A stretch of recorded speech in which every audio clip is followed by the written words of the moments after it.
Estamos esta tarde en la primera Talk and Lunch del aula HNA, que es una actividad inventada en mi casa, fundamentalmente.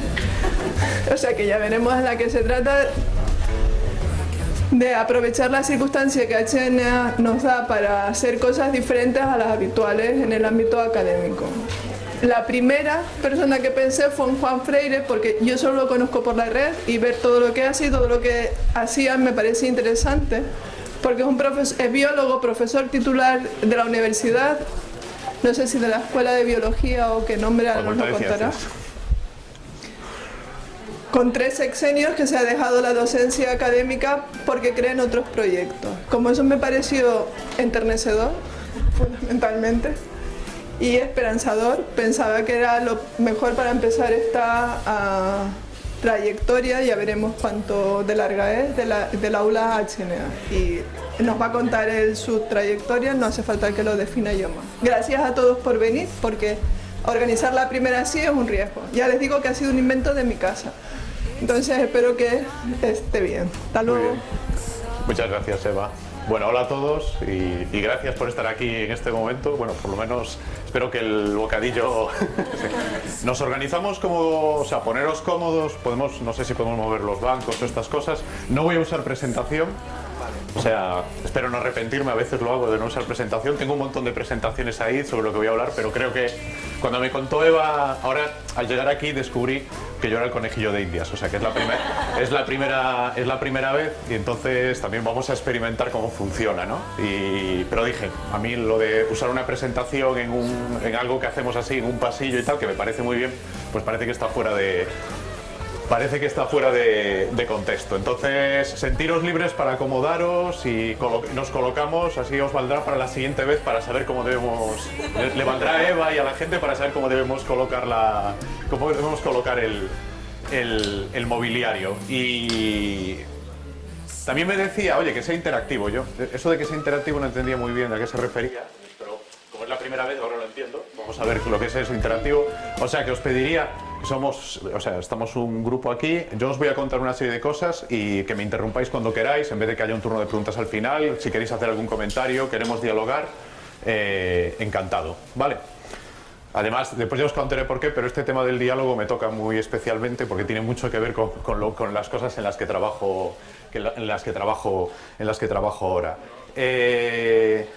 Bueno, Eva ya me ha destripado un poco la historia que iba a contar, porque parte de la historia es, la voy a hacer biográfica, voy a hablar un poco de mí mismo, no por nada, sino porque creo que es una forma de que entendáis el porqué de ciertas cosas, ¿no? Y el porqué yo pienso lo que pienso. Pero este título un poco así psicodélico, ¿eh? Cómo afrontar el futuro en la era del fin del trabajo, de lo que quiero hablar básicamente es, primero, comentaros un par de ideas o de cosas que están sucediendo en el mundo que creo que son especialmente importantes y que se les empieza a definir como el fin del trabajo, que es un titular muy apocalíptico, está muy bien, o sea, no quiere decir que todo acabe, pero es una forma de denominar un proceso en el que estamos inmersos y del que no nos podemos escapar. Y yo creo que ese proceso nos lleva a un escenario radicalmente diferente al que vivíamos o el que vivía la gente hace una década, o hace 2, o hace 3, o hace 4. Y tenemos que afrontarlo de otra manera. Y en el afrontarlo de otra manera, más que plantear soluciones, que no las tengo, yo querría contar un poco cosas que están pasando, ¿no? Y que están pasando a mi alrededor. Gente con la que trabajo, proyectos en los que estoy, etc. Sin el ánimo de que esa es la forma de hacer las cosas, ni mucho menos, pero con el ánimo también de plantear cómo la gente se está reinventando constantemente su vida. A mí me resulta interesante hablar de esto porque yo siempre me he sentido un bicho raro que siempre ocultaba parte de su trayectoria porque no sabía cómo explicarla. Y desde hace un tiempo digo, al revés, cuando la cuento, y es tan rara que suena bien, o sea, es un valor. Lo que antes pensaba que era un... O sea, para que os una idea, lo que antes pensaba que explicarle a alguien, imaginaos, a un alto directivo de una gran corporación, que yo soy un biólogo que trabajaba con pescadores, era como, ¿y qué coño estás haciendo aquí en un proyecto de innovación? Entonces me callaba, ¿no? Eso lo ocultaba. Y en los últimos años he descubierto que no, que cuando digo eso dicen, tú tienes algo interesante que contarme, tú eres distinto a todos estos consultores que no saben, o sea, que solo saben lo mismo que sé yo y que siempre hablamos de lo mismo. Tú tienes otro enfoque. Y no solo yo, sino mucha otra gente. Entonces ese modelo de la reinvención profesional, o sea, de ir cambiando a lo largo de la vida de foco, que en España siempre ha tenido muy mala imagen, porque parecía que cuando dejabas una cosa y empezabas otra es porque te había ido mal. En realidad hay otra versión, que es que no, dejas una cosa y empiezas otra porque te apetece empezar otra.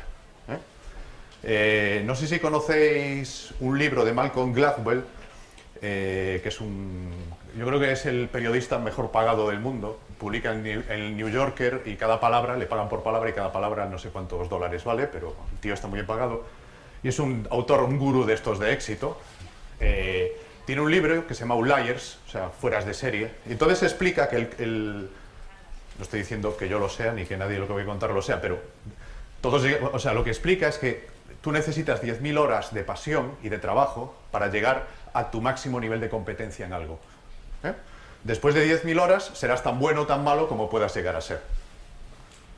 Yo, si dedicase 10.000 horas a aprender a tocar el violín, llegaría a mi límite. A partir de ahí lo tocaría fatal, porque nunca llegaría, porque soy nulo para la música y para todo eso, pero llegaría ahí. Pero un músico profesional en 10.000 horas, entonces él explica ahí cómo esas 10.000 horas de pasión y de trabajo fuerte es lo que marcan la diferencia. Si lo analizáis de otra forma, esas 10.000 horas, si os gusta lo que hacéis, las consumís en 4, 5, 6 años, depende de lo que os dediquéis. Yo cuando analizo retrospectivamente mi vida, me doy cuenta que cada 4, 5, 6 años cambio. Y la única razón, así entre nosotros, ahora que no se escucha nadie, es que me aburro. O sea, es que me apetece hacer otras cosas, o hay cosas que me apetecen más. Entonces, cuando lo analizo desde ahora hacia atrás, ahora me queda muy bonito, porque queda la teoría perfecta, pero no tenía ni idea, descubro eso. Y me parece interesante que nos planteemos así la vida, ¿no? Como la posibilidad de hacer descubrimientos secuenciales y que no pensemos que tenemos que dedicarnos a lo mismo toda la vida. Y ahí enlazo con lo que os quería contar, porque aparte de eso de dedicarse a lo mismo toda la vida es una falacia, o sea, es que no, aunque quisiéramos hacerlo, seguramente no vamos a tener la oportunidad. Entonces, bien sea por placer, bien sea por necesidad, mejor plantearnos la vida de otra manera. ¿Qué es esto del fin del trabajo? Esto del fin del trabajo es algo que se ha empezado a acuñar y ha empezado a tener mucho éxito, y es un término que han empezado a acuñar gente que trabaja, sobre todo economistas, que analizan tendencias en la economía, sobre todo gente del MIT, de la London School of Economics. Hay varios libros sobre este tema, y esto del fin del trabajo tiene dos acepciones, o dos significados complementarios. Uno es que dice, más allá de la imagen idílica de la tecnología digital como algo que nos permite hacer cosas inimaginables, etc., y es verdad, hay otra parte de la historia. Las máquinas reemplazan al hombre. Y cualquier trabajo que pueda hacer una máquina, no lo va a hacer una persona. Ya está pasando y pasará mucho más en el futuro. Amazon contaba como el Black Friday que ahora también tenemos Black Friday en España, como sus robots le permiten distribuir millones y millones de pedidos en un día. Algo que sería totalmente imposible. No lo hacen personas, lo hacen robots. De hecho, Amazon paga además bastante mal a la gente y acaba contratando robots que son mucho más baratos. Entonces, esa es una primera realidad. Esa es la idea del fin del trabajo. ¿Qué trabajos nos quedan? Los que no puede hacer una máquina. Los que no puede hacer una máquina serán los que tengan un componente humano, un componente de creatividad, los que aporten un valor que no pueda aportar una máquina o le sea muy difícil aportar una máquina. Ojo, que no son... Las máquinas hacen muchas cosas. Entonces, ese es un primer escenario. Vamos a un escenario, eso tiene una serie de implicaciones políticas, sociales, etcétera, que no es lo que quiero discutir aquí, lo podemos discutir después, pero a nivel personal tiene una implicación de que voy a un mundo con menos trabajo, no con más trabajo. Y lo discutíamos en la comida, ese trabajo, vale, puede estar mejor o peor repartido. Algo sobre lo que pueda actuar políticamente, pero como persona no. Y parece indicar todo que vamos a un mundo en el que ese trabajo está mal repartido. Unos trabajan y otros no trabajan. Y unos trabajan, otros están precarizados y otros muchos no trabajan. Y eso nos va a llevar a otro mundo que bastante complejo. Pero ese es el escenario en el que estamos. Esa es la primera idea, el primer concepto del fin del trabajo. El segundo concepto, también muy importante, es, ¿cómo decirlo? Es que ya nadie te va a ofrecer un trabajo, sino que tú tienes que crear tu trabajo. Cuando digo esto no me refiero a la moda del emprendimiento. O sea, uno de Creo que la crisis en la que hemos vivido ha tenido muchos efectos negativos, algunos positivos, ¿no? Vosotros que estudiáis arquitectura sois plenamente conscientes, o sea, esa sería otra historia. Pero ha tenido también un efecto negativo que es esta moda banal del emprendimiento, ¿no? El emprendimiento que en realidad, entendido en realidad como hazte autónomo y así no estás en las listas del paro. Eso no es emprender. Emprender, según lo dice la Real Academia, me parece, buscad emprendimiento en la Real Academia, emprender es cuando afrontas un proyecto que tiene riesgos, que es difícil. Eso es cuando eres emprendedor. Y ese proyecto puede ser de muchos tipos. A veces es una empresa, a veces no tiene nada que ver con eso. Entonces, emprender tiene mucho que ver con el atreverse, aventurarse a un proyecto que tiene dificultades, que tiene riesgos. Ese es el significado más profundo. Y en ese sentido, lo que cada vez está más claro es que los que emplean buscan perfiles, entre comillas, emprendedores. O sea, gente que se invente su trabajo. O sea, yo no voy a buscar a alguien para que haga una función, sino que la gente llega a mí y dice, yo quiero hacer este proyecto contigo, yo quiero hacer esta cosa. Entonces, esa idea de la reinvención del trabajo de forma proactiva, pues a veces puede resultar en el emprendedor clásico que crea su empresa, esa es una vía, pero muchas veces resulta en personas que crean su trabajo con otras organizaciones. Entonces esa tiene que ser, yo creo que eso es un elemento muy importante y que nos afecta mucho en cómo afrontamos nuestra vida profesional. Después trabajaré sobre eso, o sea, hablaremos sobre eso a través de experiencias concretas. Tengo una chuleta porque como no he traído presentación, y la ventaja de la presentación es que no tienes que acordar de las cosas, van saliendo y tú vas enlazando, pero como si no, para no olvidarme de nada. Consecuencias de todo eso, que es lo importante. Consecuencias, unas son malas, otras son buenas. No las voy a poner en una balanza. Pero hay algunas cosas que debemos tener en cuenta.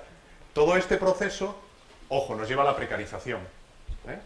Nos lleva a la precarización. ¿Por qué? Porque cada vez habrá menos trabajo, más competencia, nos podrán pagar menos en la visión tradicional. Esa es una parte. También, si conseguimos hacer algo de realmente valor que no hagan las máquinas, nos pagarán mucho. Y después, porque en este mundo más fluido, las relaciones, los soportes tradicionales, se van debilitando. Tradicionalmente, ¿cuáles eran nuestros soportes? Nuestros soportes eran el Estado, el sistema de soporte del Estado, era la empresa también, el sitio donde trabajaba, eso del trabajo para toda la vida. Hay mucha gente que ha vivido, seguro que vuestros padres, vuestros abuelos han tenido una trayectoria profesional en la que toda su vida, 40, 50 años, han trabajado en el mismo sitio.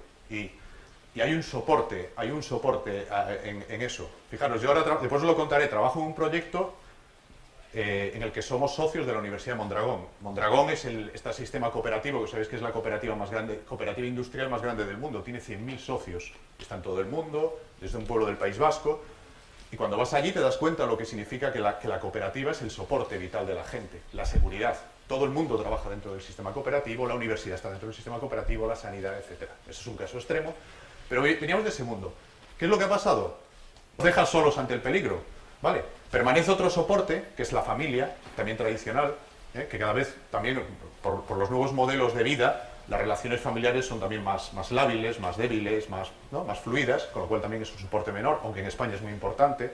Y parte de la explicación de lo que ha pasado en la crisis es el soporte de las familias, es lo que ha explicado el que no haya sido peor todo lo que ha pasado. Y entonces, esa precarización y esa falta de soportes, esa es la parte negativa. La parte positiva es que tenemos que tener en cuenta que están emergiendo nuevas formas de soporte, que vienen de lo colectivo, de lo que nos inventamos los ciudadanos al margen de. No voy a entrar en el debate si eso a su vez es una dejación de que el Estado es una forma de liberarse de dar servicios porque ya te buscas tú la vida y todo eso, que es un debate interesante, pero lo cierto es que está pasando eso, está pasando a muchos niveles.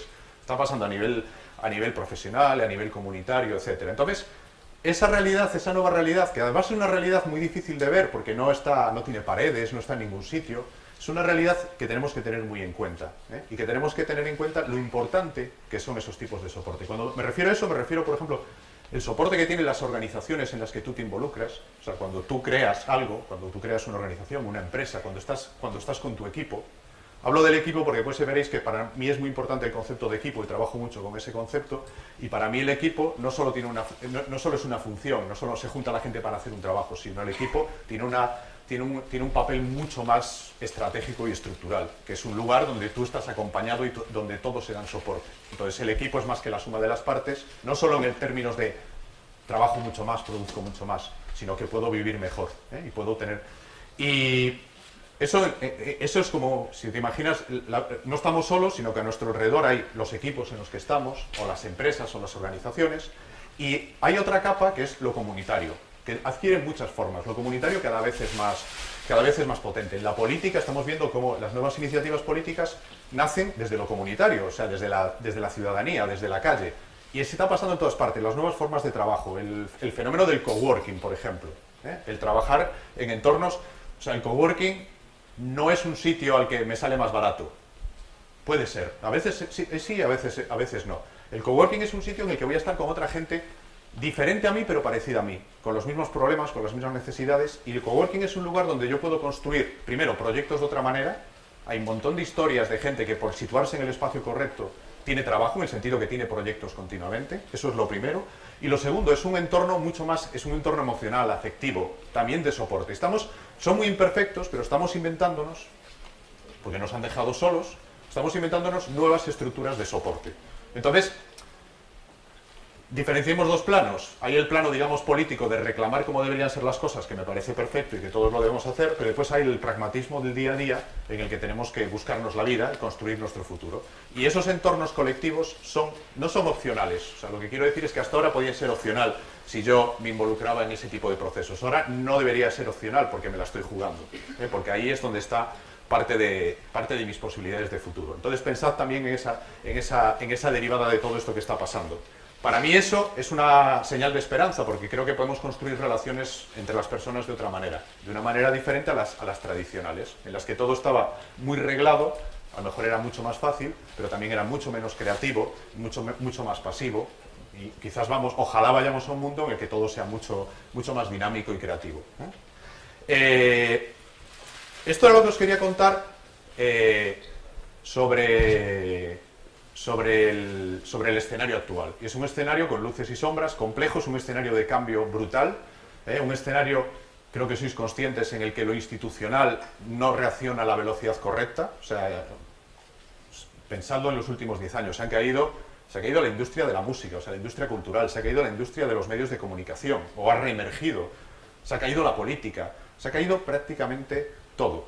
No se ha caído la universidad, por cierto, pero se caerá, como lo conocemos, y emergerá otra cosa. Y de eso también es de lo que os quería hablar. Entonces, en ese entorno, ¿qué está pasando? ¿Qué está haciendo la gente? Pues la gente está haciendo muchas cosas. Y os quería contar, más que construir una teoría de cómo deberían ser, os quiero contar un poco cómo yo lo veo, o sea, desde mi experiencia, no desde la teoría, sino desde la práctica, con los fracasos, muchos, y a lo mejor algunos aciertos, y lo que veo a mi alrededor. Y tiene mucho que ver con lo que contaba Eva y con mi trayectoria universitaria, ¿no? Pero antes de contar mi historia, os quiero contar otra historia que me parece también muy sugerente. No sé si os sonará un japonés que se llama Joi Ito. No es un personaje de manga, es un tío real. Se llama Joi Ito, bueno, Joi con J, buscadlo en internet. Este es un tipo muy conocido en el mundo digital. ¿Por qué? Tiene un mix de emprendedor de éxito, o sea, ha invertido en Twitter, por ejemplo, y muchas otras empresas, inicialmente en Japón y también en Estados Unidos, y ha tenido éxito, y ha debido hacer mucho dinero. Y después es un intelectual de la cultura digital. Es uno de los fundadores de Creative Commons, que es este movimiento, pues uno de los fundadores, fue el director general de Creative Commons, y es un tío con una conciencia de los derechos cívicos en Internet, etcétera, muy fuerte. Es un bicho raro, ¿no? Porque le pega las dos cosas y está bien. Este tío tiene dos peculiaridades. La primera es que no tiene ninguna titulación universitaria y es un tío de pasta, pero cuando estaba en la universidad en Estados Unidos la abandonó, porque dijo, no me interesa lo que pasa aquí, yo voy a aprender por mi cuenta. Y ese aprender por su cuenta era que se hizo disc jockey, montó proyectos y tal. Bueno, mirad a dónde ha llegado. Hay otra peculiaridad, que no teniendo titulación universitaria, bueno, conocéis el MIT, el Instituto de Tecnología de Massachusetts, una de las universidades más prestigiosas. El MIT tiene un sitio, un centro que se llama el Media Lab. Y el Media Lab del MIT también es como el lugar, ¿no?, de ensueño, ¿no?, el lugar donde las cosas suceden de otra manera, etc. Hay mucha folclore alrededor, pero realmente es un sitio con un montón de talento, o sea, con gente muy muy buena, con premios Nobel, etc. Y es un sitio donde se trabaja de otra manera.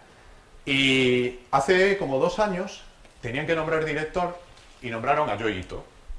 Entonces se montó un follón, porque dijeron, o sea, muy bien, por una parte es que es un tío totalmente lógico, porque es un tío que tiene esa visión, ¿no?, interdisciplinar, etcétera, de conjunto, tiene capacidad de gestión, pero una parte dijo, oye, pero si no tiene título universitario.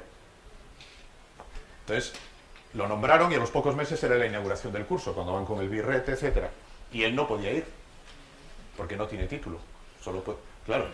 Entonces le estaban buscando un subterfugio y dijo, no, yo no voy a la inauguración porque no tengo derecho a estar ahí, y efectivamente yo no tengo título universitario. Pues yo no fue. Al año siguiente lo nombraron doctor honoris causa, por la Universidad de Nueva York. Y al año siguiente fue porque ya tiene título de doctor, ¿no? Entonces, os cuento esta historia que es un poco anecdótica, pero es muy interesante por 2 razones. Hay 2 ideas de él que a mí me interesan mucho.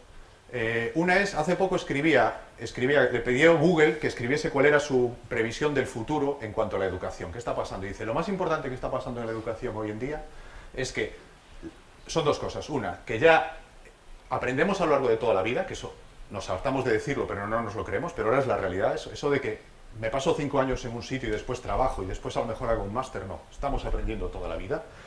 Y yo creo que aprendemos más cuando no estamos aquí dentro.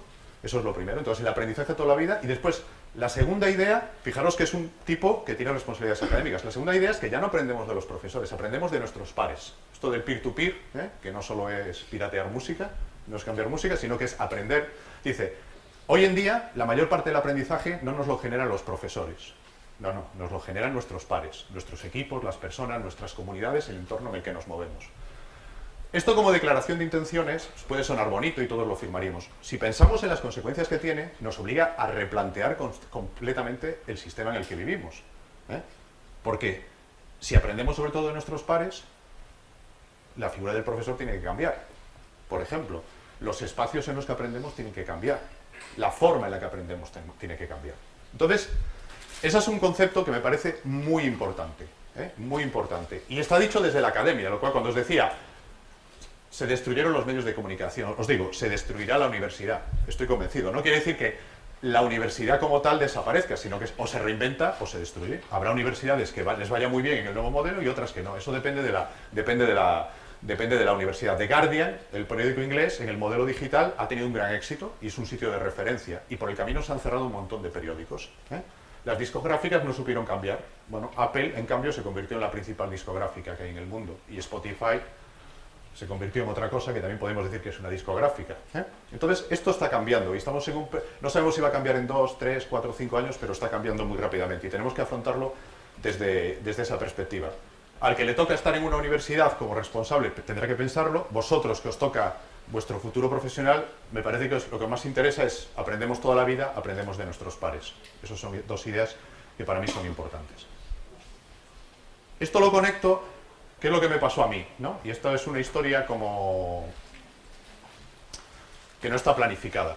Y yo creo que también esa es la realidad. No planeéis demasiado, no planeéis demasiado porque todos los planes están destinados a fracasar. El otro día, ahora os contaré, pero en la empresa en la que estoy, que hacemos educación y trabajamos con equipos, yo soy gallego, y hay un equipo nuevo de posgrado, de profesionales, y hay 2 gallegos, y los 2 gallegos es como ya el primer día, era como todo lo decidían ellos y tal, ¿no? Y yo les dije, cuidado que son gallegos, o sea, paradles los pies, separadlos, porque si no... Y decía uno de ellos, decía, sí, es que los gallegos tomamos decisiones muy rápidas y siempre de manera inconsciente. Y entonces decía, pues eso que aparentemente es malo, igual no es tan malo, porque es mejor tomar una decisión que no tomar ninguna. Aunque sea inconsciente, porque te obliga a la acción, y en la acción aprendes. Y tiene mucho que ver con cómo aprendemos. Aprendemos haciendo, y no aprendemos solo desde la teoría. Entonces, para hacer hay que tomar decisiones. Si te equivocas, no pasa nada, porque te harán evolucionar. Lo peor que puedes hacer es no tomar decisiones. Y no os equivoquéis, cuando no tomáis decisiones sí que estáis tomando una, que normalmente es la peor que podéis tomar. ¿Qué me pasó a mí? Pues fijaros, la historia es muy sencilla. Yo soy biólogo, y en realidad soy biólogo por accidente, porque a mí no es que me gustase la biología, sino que a mí me gustaba mucho el mar. No sé por qué, era irracional. O sea, bueno, vivía al lado del mar, pero yo era como el mar, conectaba con el mar y dije, tengo que dedicarme a algo que tenga que ver con el mar. Un planteamiento totalmente absurdo, porque en relación con el mar puedes trabajar de cosas maravillosas y de cosas horribles, pero era mi planteamiento. Y me pareció buena idea estudiar biología, me parecía que, bueno, me sonaba. Empecé a estudiar biología y empezó a gustarme la biología. Y descubrí, hombre, la ciencia, esto me encanta, ¿no? Me gusta. Y bueno, entonces, ¿qué pasó? Que empecé a estudiar biología, empecé a hacer muchas cosas cuando estaba en la universidad por fuera de las aulas, a meterme en investigación, en proyectos, en todo lo que podía, ¿no? Y lo conseguí dedicarme a la biología profesionalmente y en el mar además, o sea, trabajando en el mar. Y yo era el que decía esto es maravilloso, yo me quiero dedicar a la ciencia básica, o sea, no quiero saber nada de la gente, o sea, me pagan por esto, o sea, pero ¿para qué? ¿No? Esto de trabajar con la gente es resolver problemas y tal, o sea, si hay una élite o un grupo dentro de la sociedad al que dicen, oye, te pagamos para que hagas esto, pues yo quiero estar ahí. Y bueno, lo conseguí. Claro, empecé a hacer biología marina, empecé a investigar, a hacer proyectos de investigación, no os voy a contar de qué iban porque sería un poco... y empecé a enfrentarme a una realidad que a mí me interesaba mucho. Yo vivía en Galicia, y en Galicia hay un colectivo que son los pescadores, que son como 20.000 personas, con un montón de problemas, con una potencia política enorme, o sea, mucho conflicto, etcétera. Y claro, por necesidad yo me acercaba a ellos, porque yo tenía que trabajar en su medio, y ellos son los que lo mejor lo conocen, y yo los necesitaba. Entonces los empecé a conocer.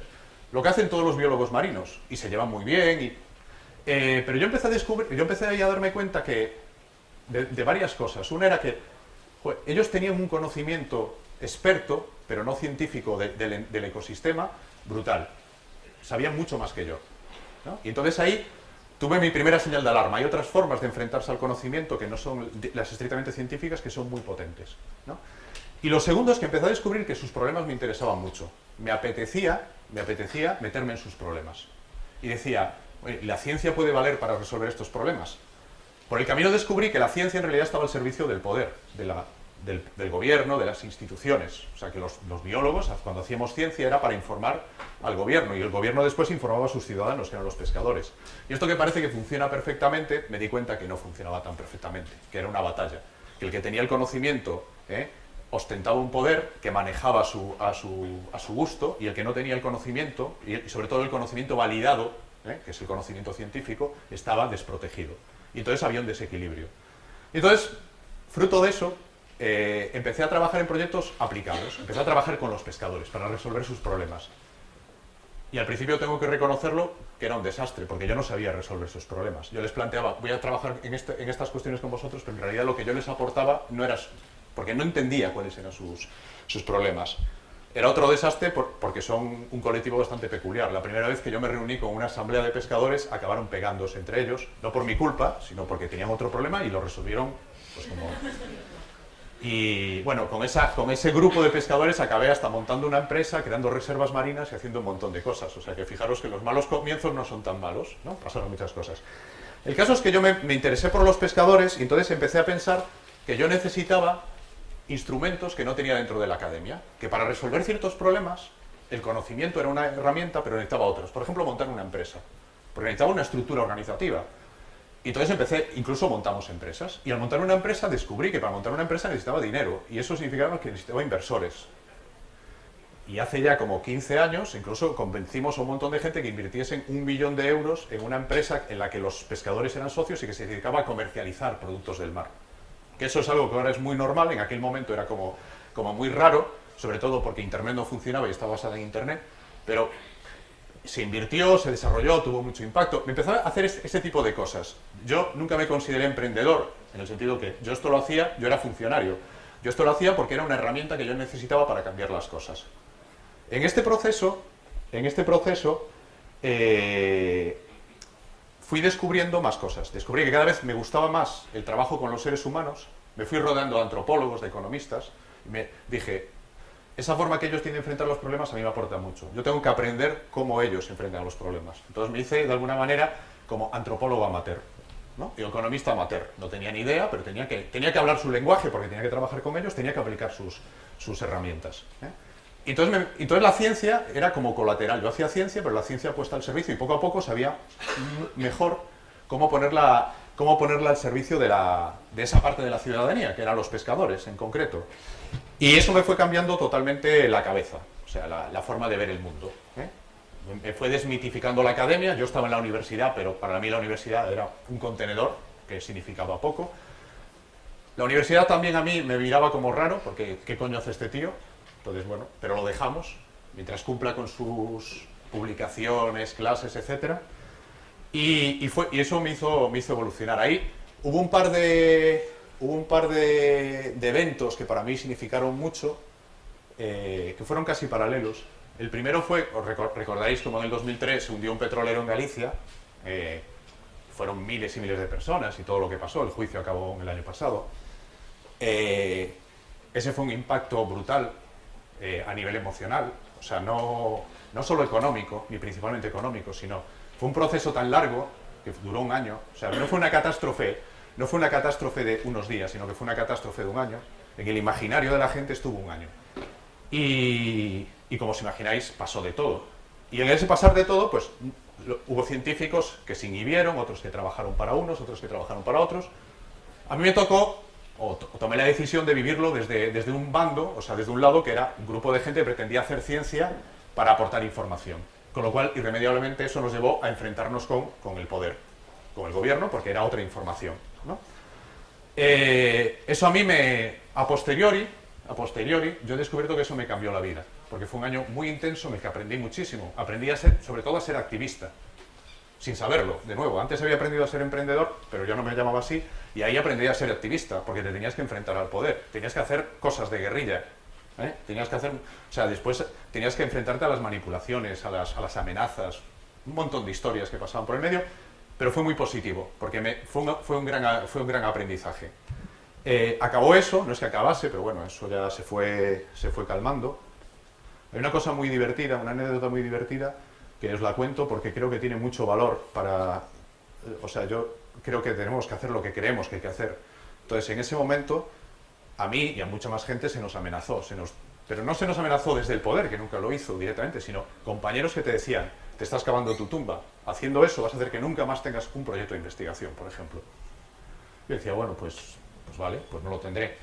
Lo gracioso es que años después yo estaba trabajando con la gente con la que yo me enfrenté en ese momento, somos amigos y estamos trabajando juntos en proyectos. Lo cual quiere decir, hay que desdramatizar, ¿eh? Cada uno, si tú eres honesto y defiendes tu postura, llegará un momento en el que llegues a un acuerdo con el otro y que el otro te entienda, si el otro también es honesto. Y del lado de los que para mí eran los malos, había gente muy honesta, ¿no? Y con las que hoy en día tengo muy buena relación. Entonces, esa es también yo creo que un aprendizaje muy importante. Acabó esto, me tocó, lo contaba en la comida, me tocó ser decano de mi facultad por accidente, no es broma, es que me tocó por accidente. O sea, yo era vicedecano y la decana la nombraron vicerrectora y no podía haber elecciones y me dijeron, por lo menos 2 años tienes que ser el decano. Y estando de decano, cuando llegué había una sorpresita, que era, llego y digo, y por cierto, tenemos un proyecto nuevo que nos han financiado, tiene poco dinero, pero bueno, que es que vais a ser centro piloto de Bolonia. Viene esto de Bolonia, entonces os toca a vosotros. Y digo, ¿y eso qué significa? Y dice, pues nadie lo sabe muy bien, pero como eres el decano, tú lo vas a liderar. Bueno, estuvo muy bien, o sea, los odié por lo que había pasado, pero fueron 2 años súper intensos donde tuve que motivar a los profesores, hacer de todo, hicimos cosas muy interesantes, no valió absolutamente para nada, pero a nivel personal estuvo muy bien. Y ese no valió absolutamente para nada, a mí me llevó una reflexión, que era, no quiero dedicarme a esto. En ese momento yo decidí, no quiero dedicarme a esto, que era la gestión universitaria, no porque no iba conmigo, porque creía que no iba a conseguir, o sea, me iba a morir en el proceso.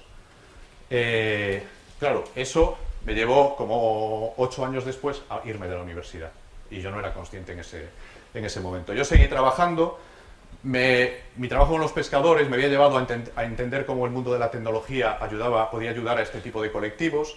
Eso me llevó a adentrarme en comunidades que usan la tecnología, eso me llevó a meterme en sitios como Media Lab Prado en Madrid, a trabajar con la Universidad Internacional de Andalucía, a meterme en lugares insospechados y que yo no había planificado. Había gente que decía, oye, eso que tú estás investigando, que estás haciendo, que estás contando como amateur, porque ya no era... Eso nos interesa, ¿por qué no hacemos cosas juntos? Bueno, y empecé con una deriva de hacer cosas nuevas. Y poco a poco me fui alejando, mantenía mi línea de biólogo, y me fui alejando, y me convertí en un... O sea, trabajé pues en el entorno de la innovación, la cultura digital, en una serie de proyectos que yo trabajaba al margen de mi actividad en la universidad, ¿no? Conectados con ellos, yo le veía una conexión, pero... Y eso es lo que me llevó lo que me llevó hace pocos años, hace 4 años, tuve un momento de crisis, de decir, ¿qué estoy haciendo? O sea, ¿qué sentido tiene? Y de entender que la universidad ya no era mi sitio, ¿eh? Y entonces me marché. Y la historia... Tengo un socio muy puñetero que la cuenta al revés, yo la cuento como es. Pero tengo un socio que dice, Juan se marchó de la universidad para poder dedicarse a la educación. Es mentira. Juan se marchó de la universidad porque jurando que nunca más iba a dedicar a la educación y después por azar me dediqué a la educación. Pero él la cuenta de otra forma que es más romántica, ¿no?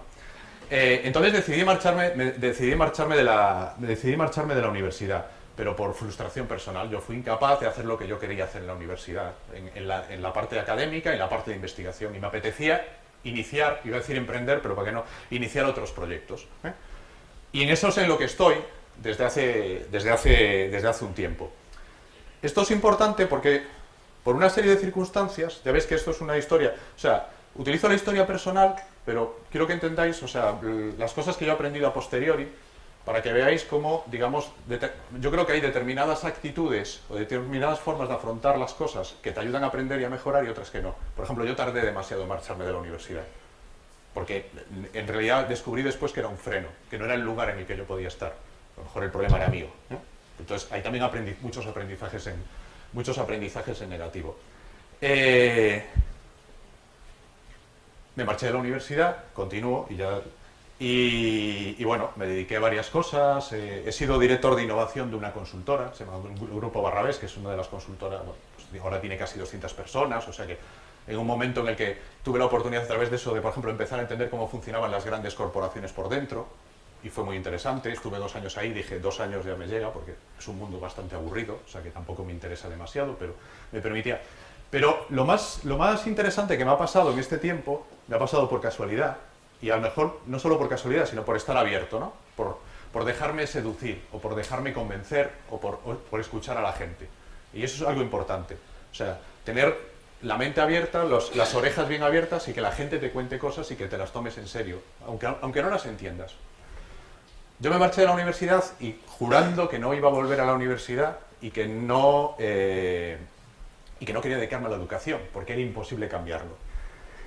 Y casi inmediatamente, no es que conozca, sino que tomo conciencia de un proyecto que se desarrollaba en una universidad, que se llama la Universidad de Mondragón, que me parecía, yo ya sabía que existía, pero no le había prestado atención, pero tomo conciencia porque me encuentro con ellos, ¿no? Y entonces resulta que la Universidad de Mondragón, en ese momento llevaba 3 años solo, la Facultad de Empresariales, con un grado universitario, ¿no? Y este grado universitario tiene un nombre muy raro, que se llama Liderazgo Emprendedor e Innovación, ¿eh?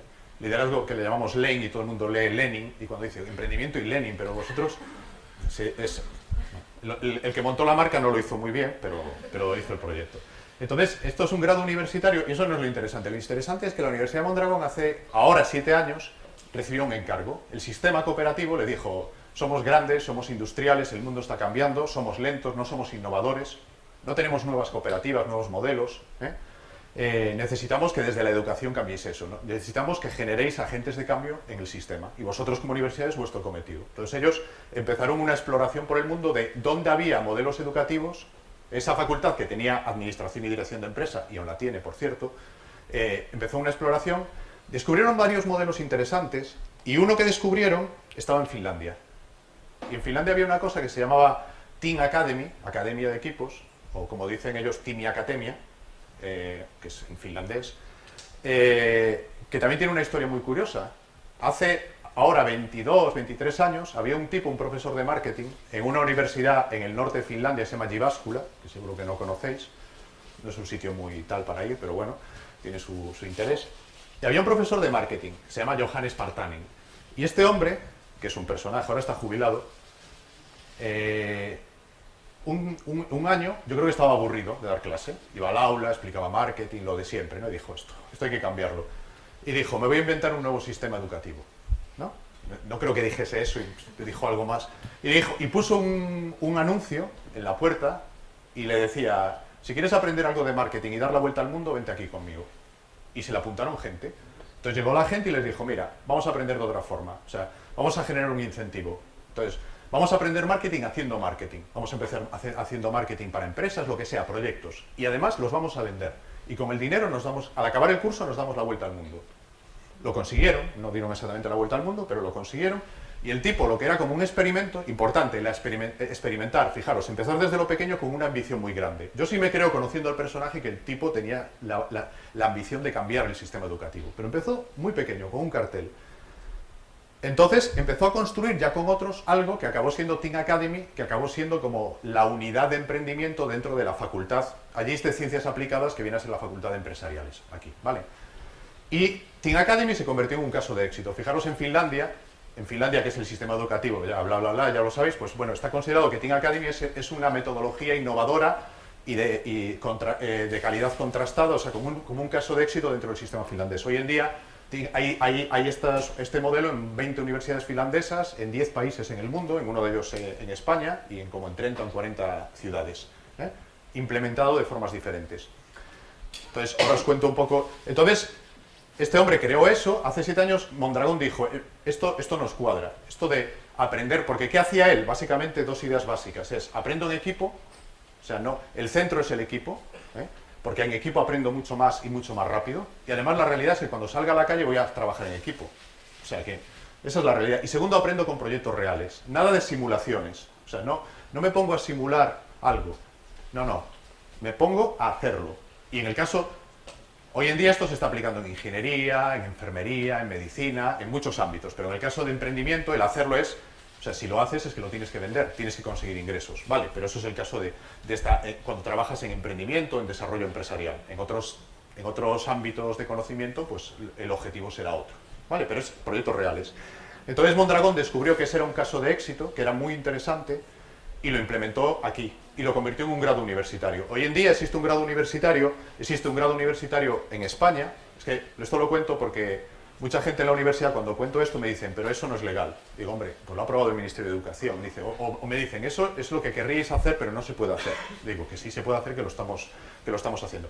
Hoy en día existe un grado universitario en España que se basa en lo siguiente. Grupos de 18 personas, desde el primer día montan una empresa, lo que nosotros llamamos una team company, que es un instrumento. Montan una empresa. Y todo su proceso de aprendizaje a lo largo de 4 años se basa en unos elementos básicos. El principal es el desarrollo de proyectos. Ellos tienen que hacer proyectos desde el primer día.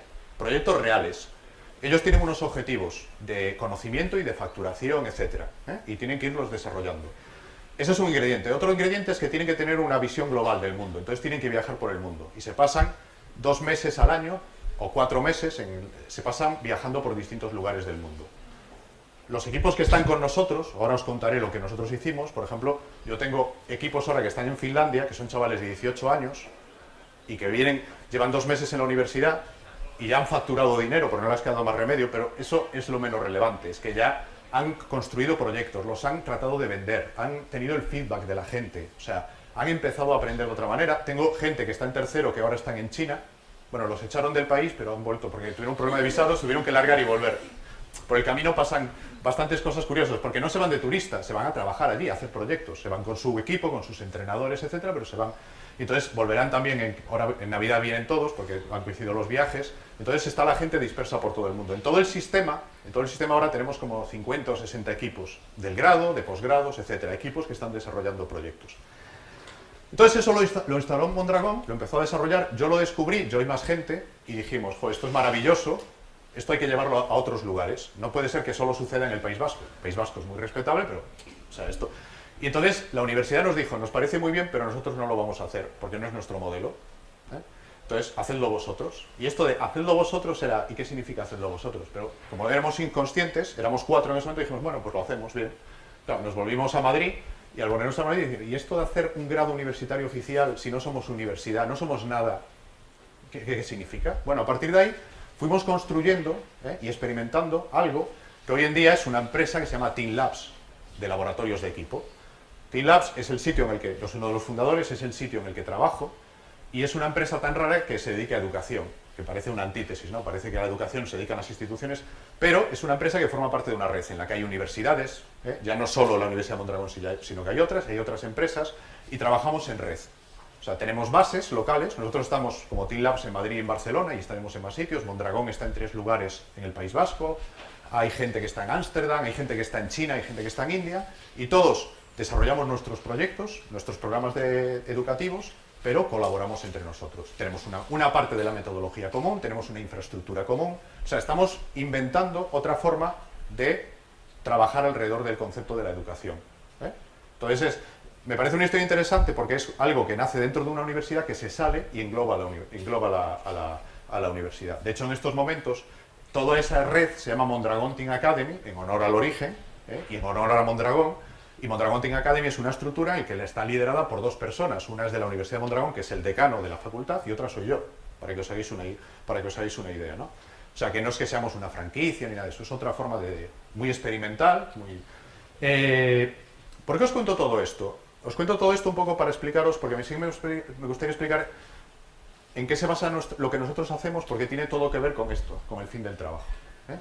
Entonces, esa era un poco para ponerlo en contexto. Es muy divertido que, y yo me lo pregunto muchas veces, me dice, ¿y para qué? Mucha gente me dice, ¿y para qué te invitan en una universidad? Si en realidad lo que estás contando es que hay que cambiar el sistema. Y de hecho esta mañana, con una amiga que es filóloga en una universidad española, que está haciendo su doctorado, me preguntaba, ¿pero para qué te invitan? Digo, pues yo creo que es por morbo. Y decía, eso no te atreves a decirlo en la conferencia. Entonces, como está grabado, lo digo, para que quede constancia.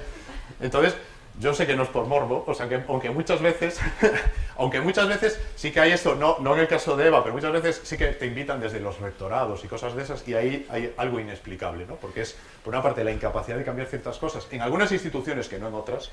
Yo también creo, o sea, no creo que lo que hacemos nosotros sea la única forma de hacer las cosas, ni la mejor, es otra forma de hacerlas.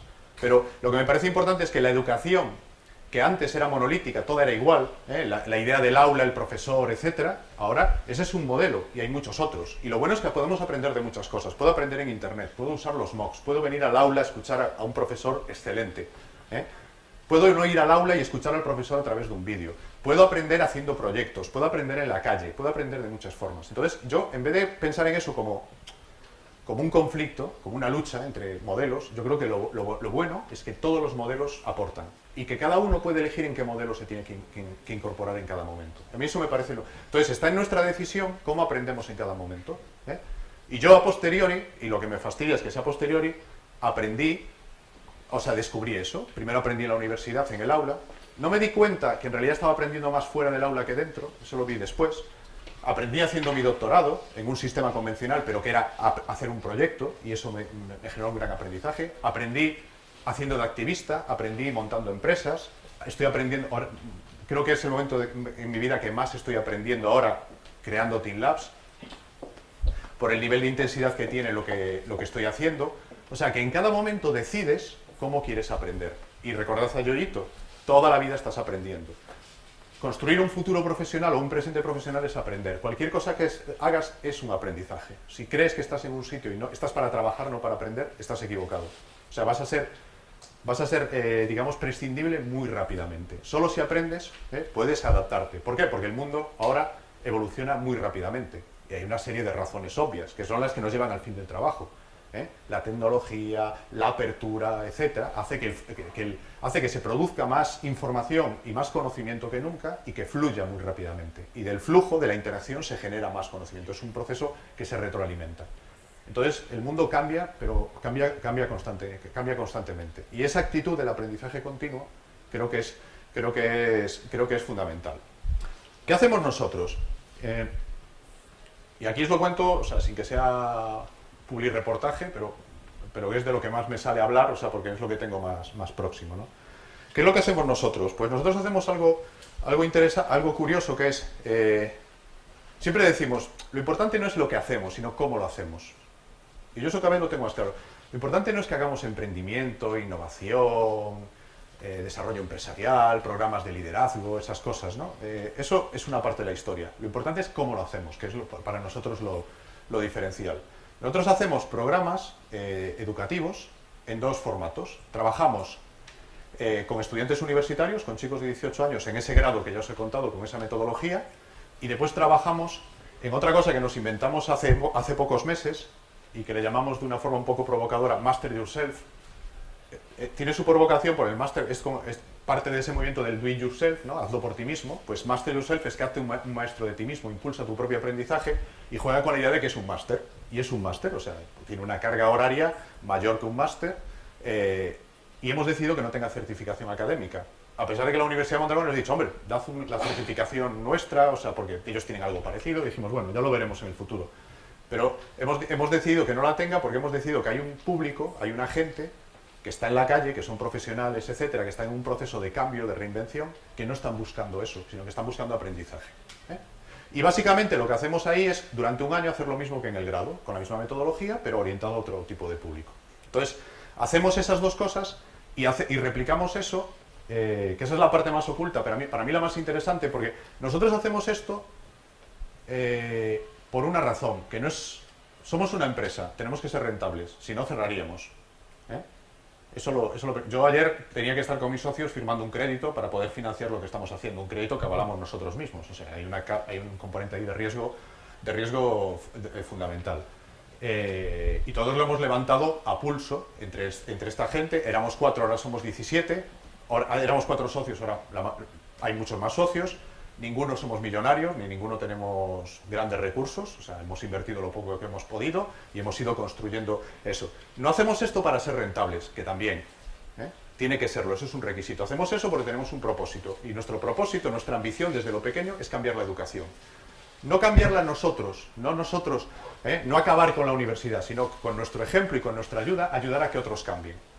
Y lo interesante que nos ha pasado es que cuando hemos empezado a hacer esto en abierto, y llevamos a 50 chavales que tienen 18 años y están haciendo proyectos y los ven otra gente, de repente dicen, oye, ¿esto que hacéis no lo podéis hacer con nosotros? Y esto nos lo dice Repsol, nos lo dice el BBVA, nos lo dicen universidades, que no voy a dar los nombres, nos lo dicen colegios, y le decimos, sí, claro que lo podemos hacer, te transferimos toda la metodología, te ayudamos en el proceso de cambio. Pero no te lo hago... lo vamos a hacer con vosotros como lo hacemos con nosotros. No te lo voy a dar y que tú lo implementes, sino que formas un equipo y nosotros trabajamos con ese equipo y es el proyecto del equipo. Y toda nuestra metodología es pública y no tiene ningún secreto. O sea, siempre le digo, hay gente que viene, os quiero comprar la metodología, y dices, yo te la vendo, pero está en internet. O sea, te vendo una, no, te vendo varias alternativas y todas son buenas, digo, pero...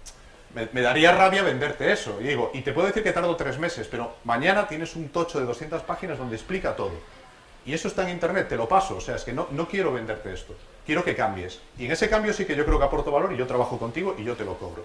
Entonces esas son como las dos patas en las que nosotros estamos trabajando. ¿Qué es lo que hacemos?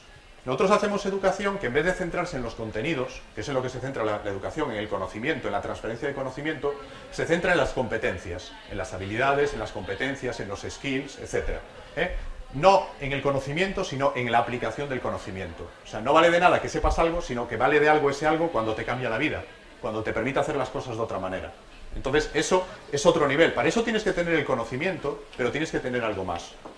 Y eso es lo que es realmente importante. Vosotros lo entenderéis bien, además, porque sois estudiantes de arquitectura, y la arquitectura dentro de la universidad es también rara, por suerte, porque para vosotros la parte de proyectos es una parte esencial y os permite trabajar. Yo siempre, desde la universidad, envidié mucho a los arquitectos, porque los arquitectos hacían las cosas que yo querría que se hiciesen en mi titulación y no se hacían, que era que el proyecto era un elemento central. Y el proyecto es trabajar, hacer, es el aprender haciendo. ¿Vale? Entonces, eso lo entenderéis bien, seguro que tenéis la experiencia de que en proyectos es donde realmente aprendéis. Y todo lo que está alrededor, todos los contenidos que están alrededor, están al servicio de desarrollar el proyecto. Ese es nuestro modelo. Y después tenemos otra parte del modelo que decimos, bueno, pero en los contenidos el conocimiento importa. Bien. Entonces, nosotros nos hemos inventado, pero nosotros nos imaginamos una cosa hace tiempo y que la estamos construyendo, que era, joder, qué bonito sería que en lugar de que tú tengas un currículo, ¿no?, y tú tengas una trayectoria, que pasaran dos cosas. Uno, imagínate que tuvieses todos los cursos del mundo en algún sitio, pero no online, sino presencial. Porque también nosotros decimos es que hay formas de aprender que son mucho mejores si se hacen presencialmente. Nuestra educación es toda presencial, no tiene, bueno, tiene plataformas de soporte, etcétera, pero nosotros hacemos educación presencial. Que es lo que, yo siempre digo que somos postdigitales, que es una forma cool de decir que no tenemos nada en internet, que es un poco cool, pero entonces decimos, pero tiene una razón de fondo, que es cuando internet lo desbarata todo, cuando lo destruye todo y lo cambia, ¿qué nos queda? ¿Para qué vamos al aula? ¿O para qué nos encontramos en el espacio público? Que es lo que debería ser un aula. Esto es un espacio público. ¿Para qué nos encontramos? Para aprender de otra manera. Ya no tiene sentido ir a escuchar a un profesor, tiene sentido ir a trabajar y aprender de tus pares. Entonces, nosotros no tenemos nada digital, pero trabajamos bajo esa hipótesis. Entonces decimos, la parte de contenidos, qué bonito sería tener como expertos, que no profesores, ¿no? Y hay un poco... O sea, para nosotros un experto es un tipo que tiene experiencia desde la práctica. No solo que se conoce algo, sino que lo ha puesto. Vosotros también tenéis mucha fortuna porque la mayor parte de vuestros profesores son profesores que vienen de la práctica, de la profesión. Eso que siempre en la universidad se ha visto muy mal, en cambio es un gran valor. Y en otras disciplinas, en biología por ejemplo, salvo en la investigación, hay muy pocos practitioners, muy poca gente que realmente venga del mundo de la experiencia, del hacer cosas. Y eso es una limitación muy fuerte. Porque al final estamos formando a nuevos profesores y a nuevos investigadores. Yo siempre decía, la biología es mucho más que eso. Entonces, volviendo a lo que os decía, qué bonito sería tener un montón de expertos, los mejores, que cada uno ofertase su conocimiento. Hoy en día la mayor parte del conocimiento no está en la universidad porque es conocimiento emergente, son cosas que surgen muy rápidamente y que para aprenderlas tenemos que ir a buscarlas. Y que en lugar de que yo tenga un curso, a nosotros nos gusta el concepto del playlist, el concepto Spotify, ¿no? Es que tú puedes tener toda la oferta y cada uno elige cuál es su itinerario, su ruta, qué es lo que quiere aprender y cuándo lo quiere aprender. Entonces, al principio era como, en privado decíamos, eso es como el playlist de Spotify, tenemos que buscarle un nombre, nunca encontramos y hasta que llegamos a la conclusión dijimos, no, el nombre es playlist, o sea que no, el nombre es que no tienes un curso, tienes una playlist. Entonces, nosotros tenemos las playlists de expertos, que hay expertos que dicen, oye, para aprender marketing de contenidos deberías hacer estas 10 cosas, pero después hay la playlist de Juan, que es lo que Juan quiere aprender. Entonces, ese es un concepto que estamos empezando a manejar y que estamos empezando a construir. Y ahí nosotros ya no somos los expertos, sino que nos llamamos los curadores. Nosotros identificamos el talento y le invitamos a la gente a que trabaje con nosotros. Y tenemos en este momento como unos 50, o yo creo que más ya, como 70 profesionales que trabajan con nosotros. Es que entran dentro de ese sistema y hacen talleres con una determinada metodología en equipo, etcétera, etcétera, sobre temáticas de las que son expertos y son parte de nuestra comunidad. Y conjuntamente formamos esa idea del playlist. Entonces eso es lo que nosotros hacemos, ¿no? Orientado a, como os decía, emprendimiento, innovación, etcétera. No sé el tiempo que llevo. ¿Cuánto? Yo estoy encantada. Es interactivo y de momento no hay interacción. Bueno, acabo y para que haya interacción. Si no, nos vamos a comer todo el tiempo. ¿Cómo lo hacemos? Y ya con esto acaba, que es lo más importante, ¿no? Bueno, ya os dije un poco el cómo, formar equipo, todo ese proceso, es otra forma de aprender. Entonces nosotros tenemos como unos principios del cómo, ¿no?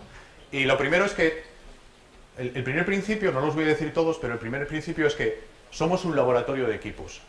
¿Eso qué quiere decir? Laboratorio. Un laboratorio es un lugar donde vas a experimentar. Es un laboratorio conceptual. Pero el laboratorio científico, ¿al qué va? Yo me pongo la bata, cojo cacharreo y tal, ¿para qué? Tengo una hipótesis y a través de la experiencia de hacer algo, de hacer un artefacto, compruebo que la hipótesis es correcta. Esa es la forma de aprender, la del laboratorio. Tenemos una persona que colabora con nosotros que dijo, que es un investigador del CSIC, que dijo, laboratorio es una metáfora inadecuada, la metáfora es la cocina. Y tiene razón, o sea, la cocina, porque en la cocina llegas con amigos, lo haces y tienes ingredientes a mano, no tienes todos los ingredientes, tienes algunos y con eso haces el mejor plato posible y aprendes mucho, ¿no? Entonces nos gusta la idea de que somos una cocina, pero comercialmente no nos llega a convencer y aparte ya la empresa se llamaba Team Labs y Team Kitchen ya no lo íbamos a cambiar. Podía parecer, al ver con la moda de la gastronomía, igual se nos confundía. Pero somos un laboratorio de equipos, entonces quiere decir que somos un lugar Un lugar conceptual donde hay un montón de equipos aprendiendo. Los equipos aprenden sobre todo internamente de sus proyectos, pero aprenden entre ellos. Y una cosa que a mí, sinceramente, me desborda y me parece maravillosa es ver cómo tienes en estos momentos, nosotros tenemos 8 equipos, pero todo el sistema tiene 50, 60 equipos, y ver cómo chavales de 19 años empiezan a colaborar con tipos de 35 o de 40 años, y los de 35 o 40 les dan por todas partes en algunas cosas, y los de 18 y 19 les dan en otras cosas, y empiezan a hacer proyectos conjuntos. Y no solo entre ellos, sino que se buscan agentes externos. Ayer fue un día muy especial.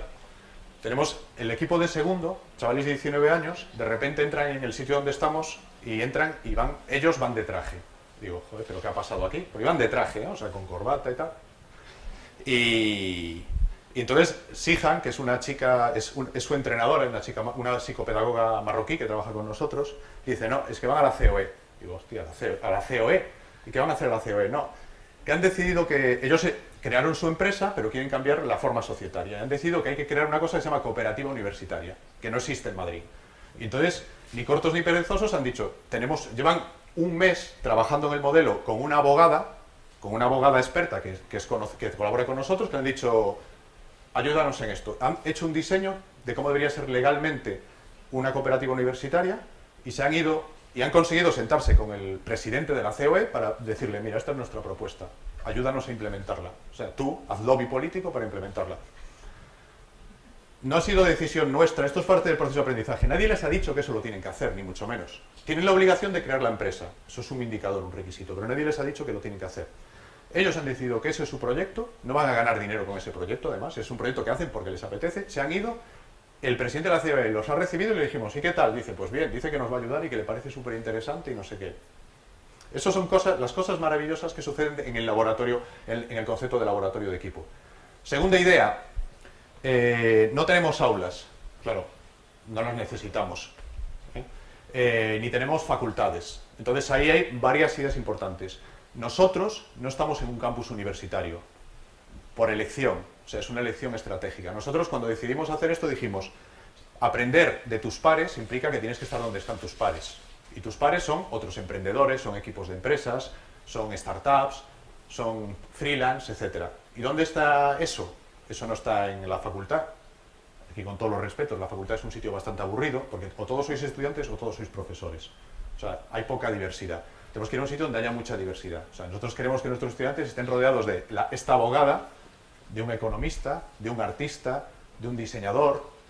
Entonces dijimos, ¿dónde se da ese entorno hoy en día? En el centro de las ciudades y en los espacios de coworking. Y entonces nos montamos un proyecto con un espacio de coworking y dijimos, esta va a ser nuestra base. Nuestra base, que ahora le llamamos base a ese lugar, es eso, está en el centro de Madrid, nos hemos movido a otro, ahora es un espacio mixto que es nuestro, que es muy divertido porque le llamamos coworking y co-learning, o sea, es el sitio donde vienes a trabajar y donde vienes a aprender y trabajar es lo mismo. Y ahí estamos. Fijaros, otra anécdota, ayer mismo, en el sitio donde estamos, organizan ayer era martes por la mañana organizan un desayuno, o sea, el espacio monta un desayuno para la gente. Enfrente a nuestra oficina, en donde nosotros estamos, que es un espacio de coworking, pero con espacios fijos de empresas y después una zona de coworking, en una antigua galería comercial además, en el centro de Madrid, en Tirso de Molina. Enfrente a nuestra oficina está TripAdvisor, España. Que ayer descubrimos que no solo era España, que era todo en habla español, o sea que son... Y sinceramente llevamos 2 meses allí porque nos hemos cambiado, nunca habíamos hablado con ellos, ¿no? Porque habíamos hablado con muchos, pero con ellos no. Entonces empezamos a hablar con una chica que es la que lleva toda la gestión de comunidad de habla hispana, o sea, Latinoamérica, España, de TripAdvisor. Y dijo, pero vosotros a qué os dedicáis, porque tanto lío, tanta gente por aquí. Le empezamos a contar y dijo, anda, qué bonito, que no sé qué y tal.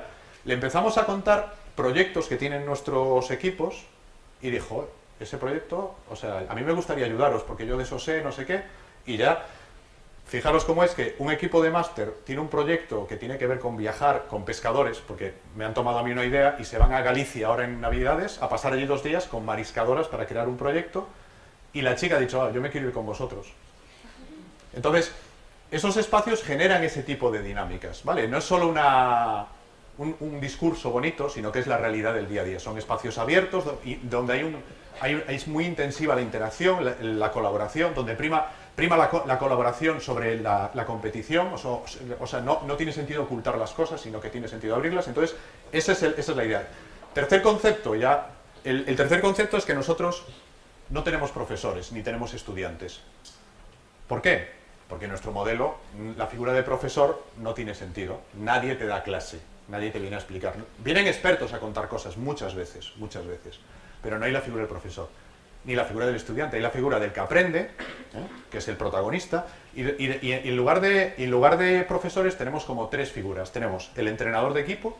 El entrenador de equipo es siempre decimos, es lo mismo que Del Bosque o que Guardiola, salvando las distancias, ¿no?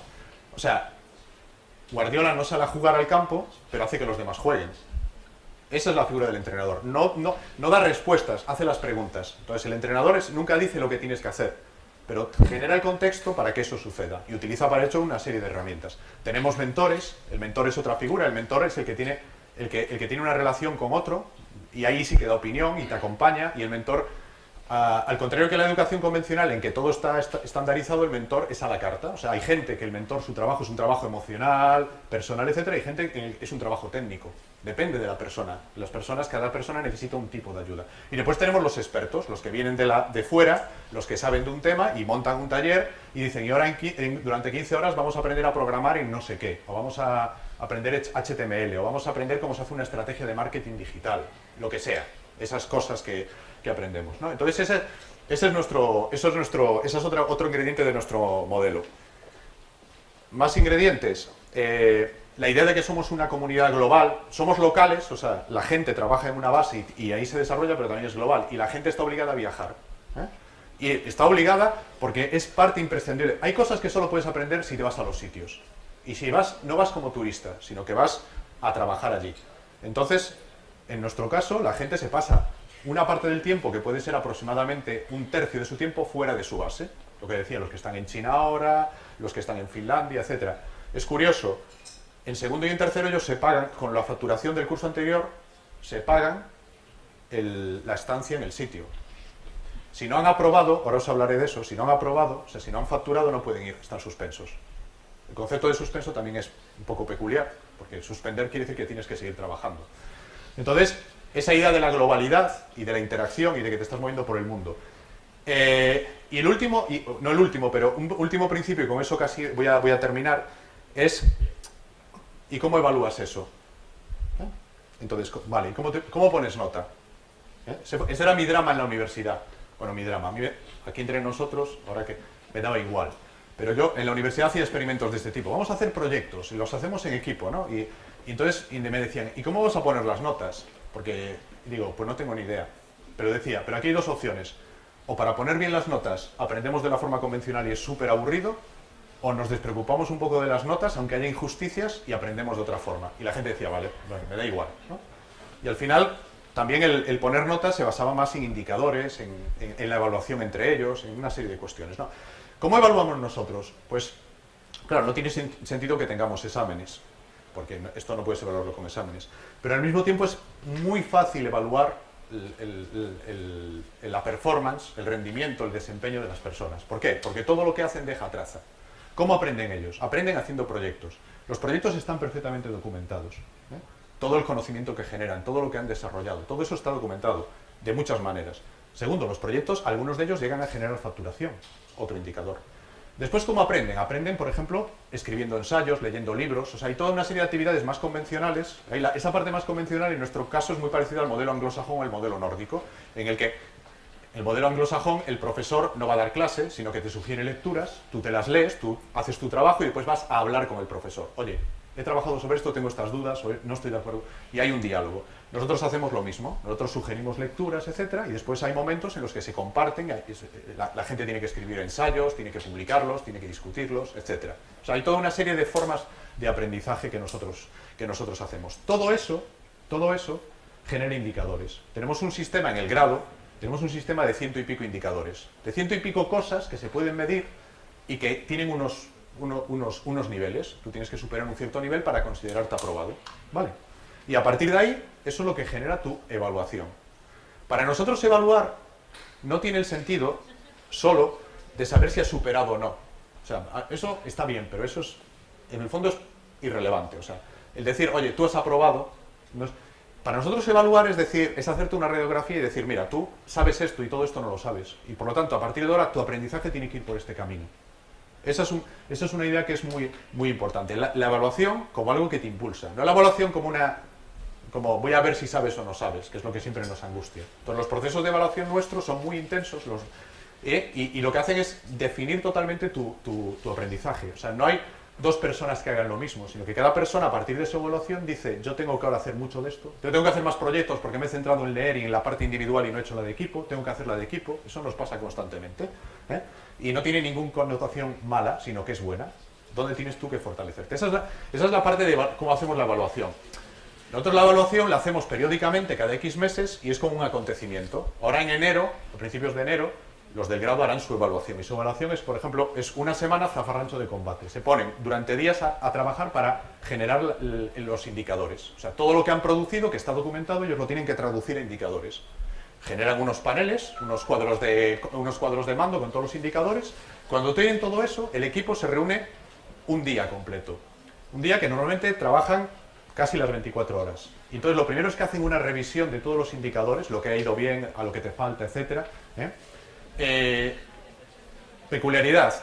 Tú no aprendes, tú no apruebas solo como persona, apruebas primero como equipo. Esto es muy puñetero. Es que tú puedes ser muy bueno, tú puedes haber leído muchos libros, que si el resto de tu equipo no ha leído nada, tú estás suspenso. Porque tú, para aprobar como persona, primero tiene que aprobar tu equipo. Y diréis, eso es injusto. Y yo os diré, sí, pero esa es la vida real.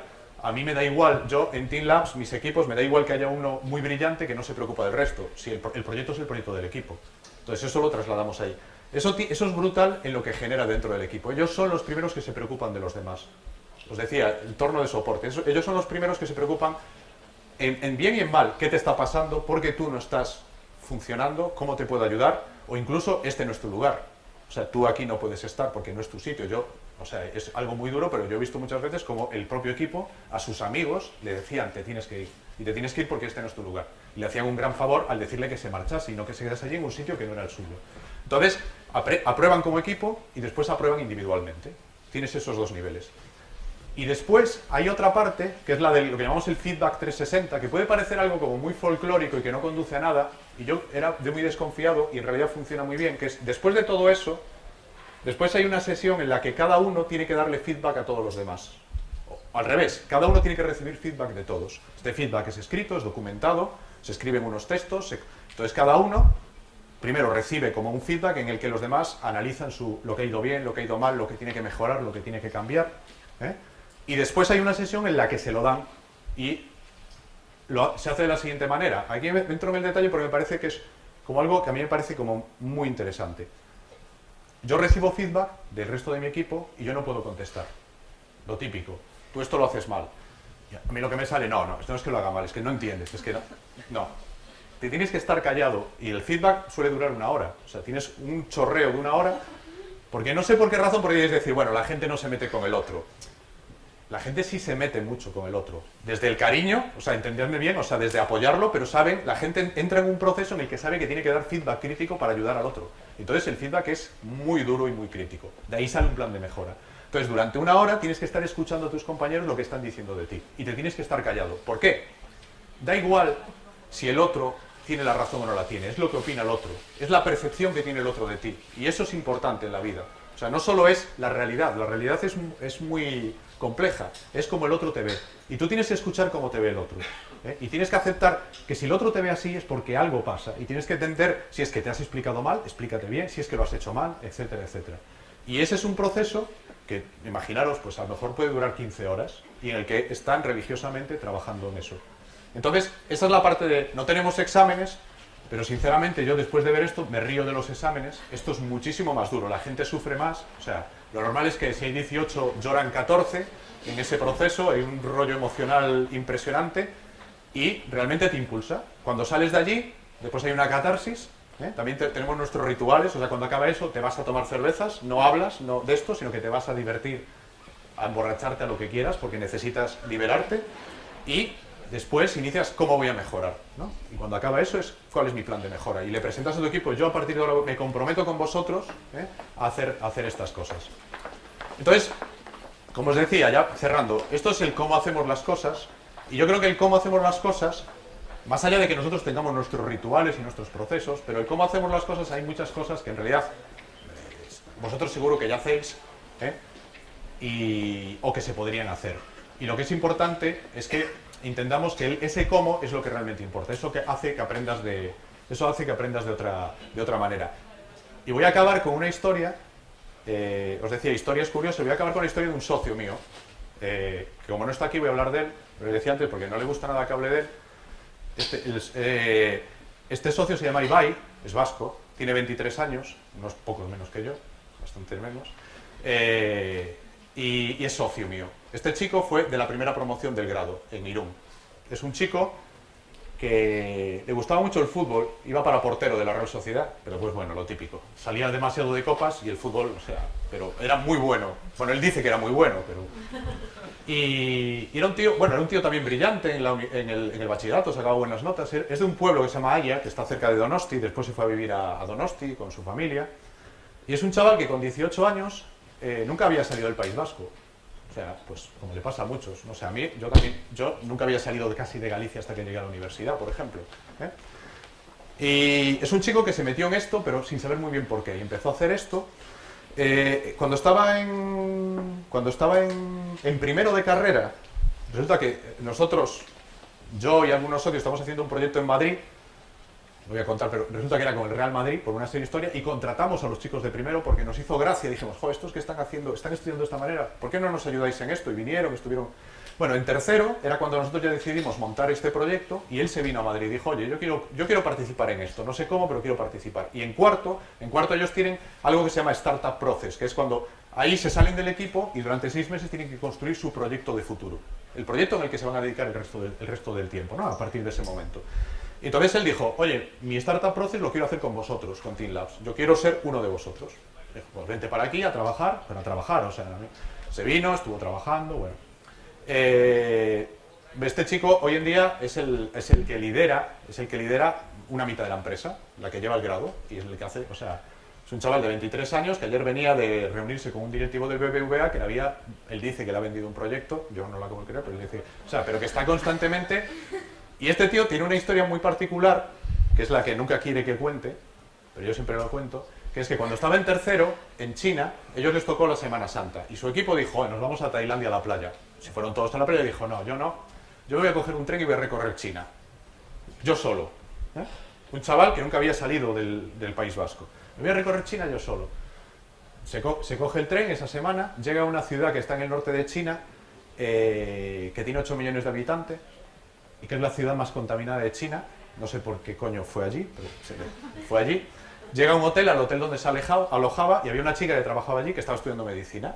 Esa chica, el nombre traducido es Karen, y es su actual pareja. O sea, hace como casi 4 años que están juntos. Ella sigue viviendo en China, ella es ginecóloga ahora, ¿no?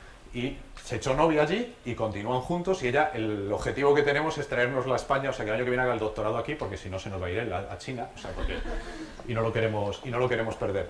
Y fijaros qué historia tan curiosa, un tipo que salió del País Vasco y que no había visto más mundo, cómo acaba con esa vida y ahora acaba liderando un proyecto que está entre Madrid y Barcelona, él está entre los dos sitios, que se mueve perfectamente en multitud de entornos y tiene 23 años, que es lo maravilloso. No es un chico, y esto no es un chico excepcional, no es que Ibai es muy bueno, no lo discutimos, no, es un tipo normal, inteligente y todo eso, normal, pero es un tipo que se ha puesto en el contexto adecuado y ha aprendido muchísimo.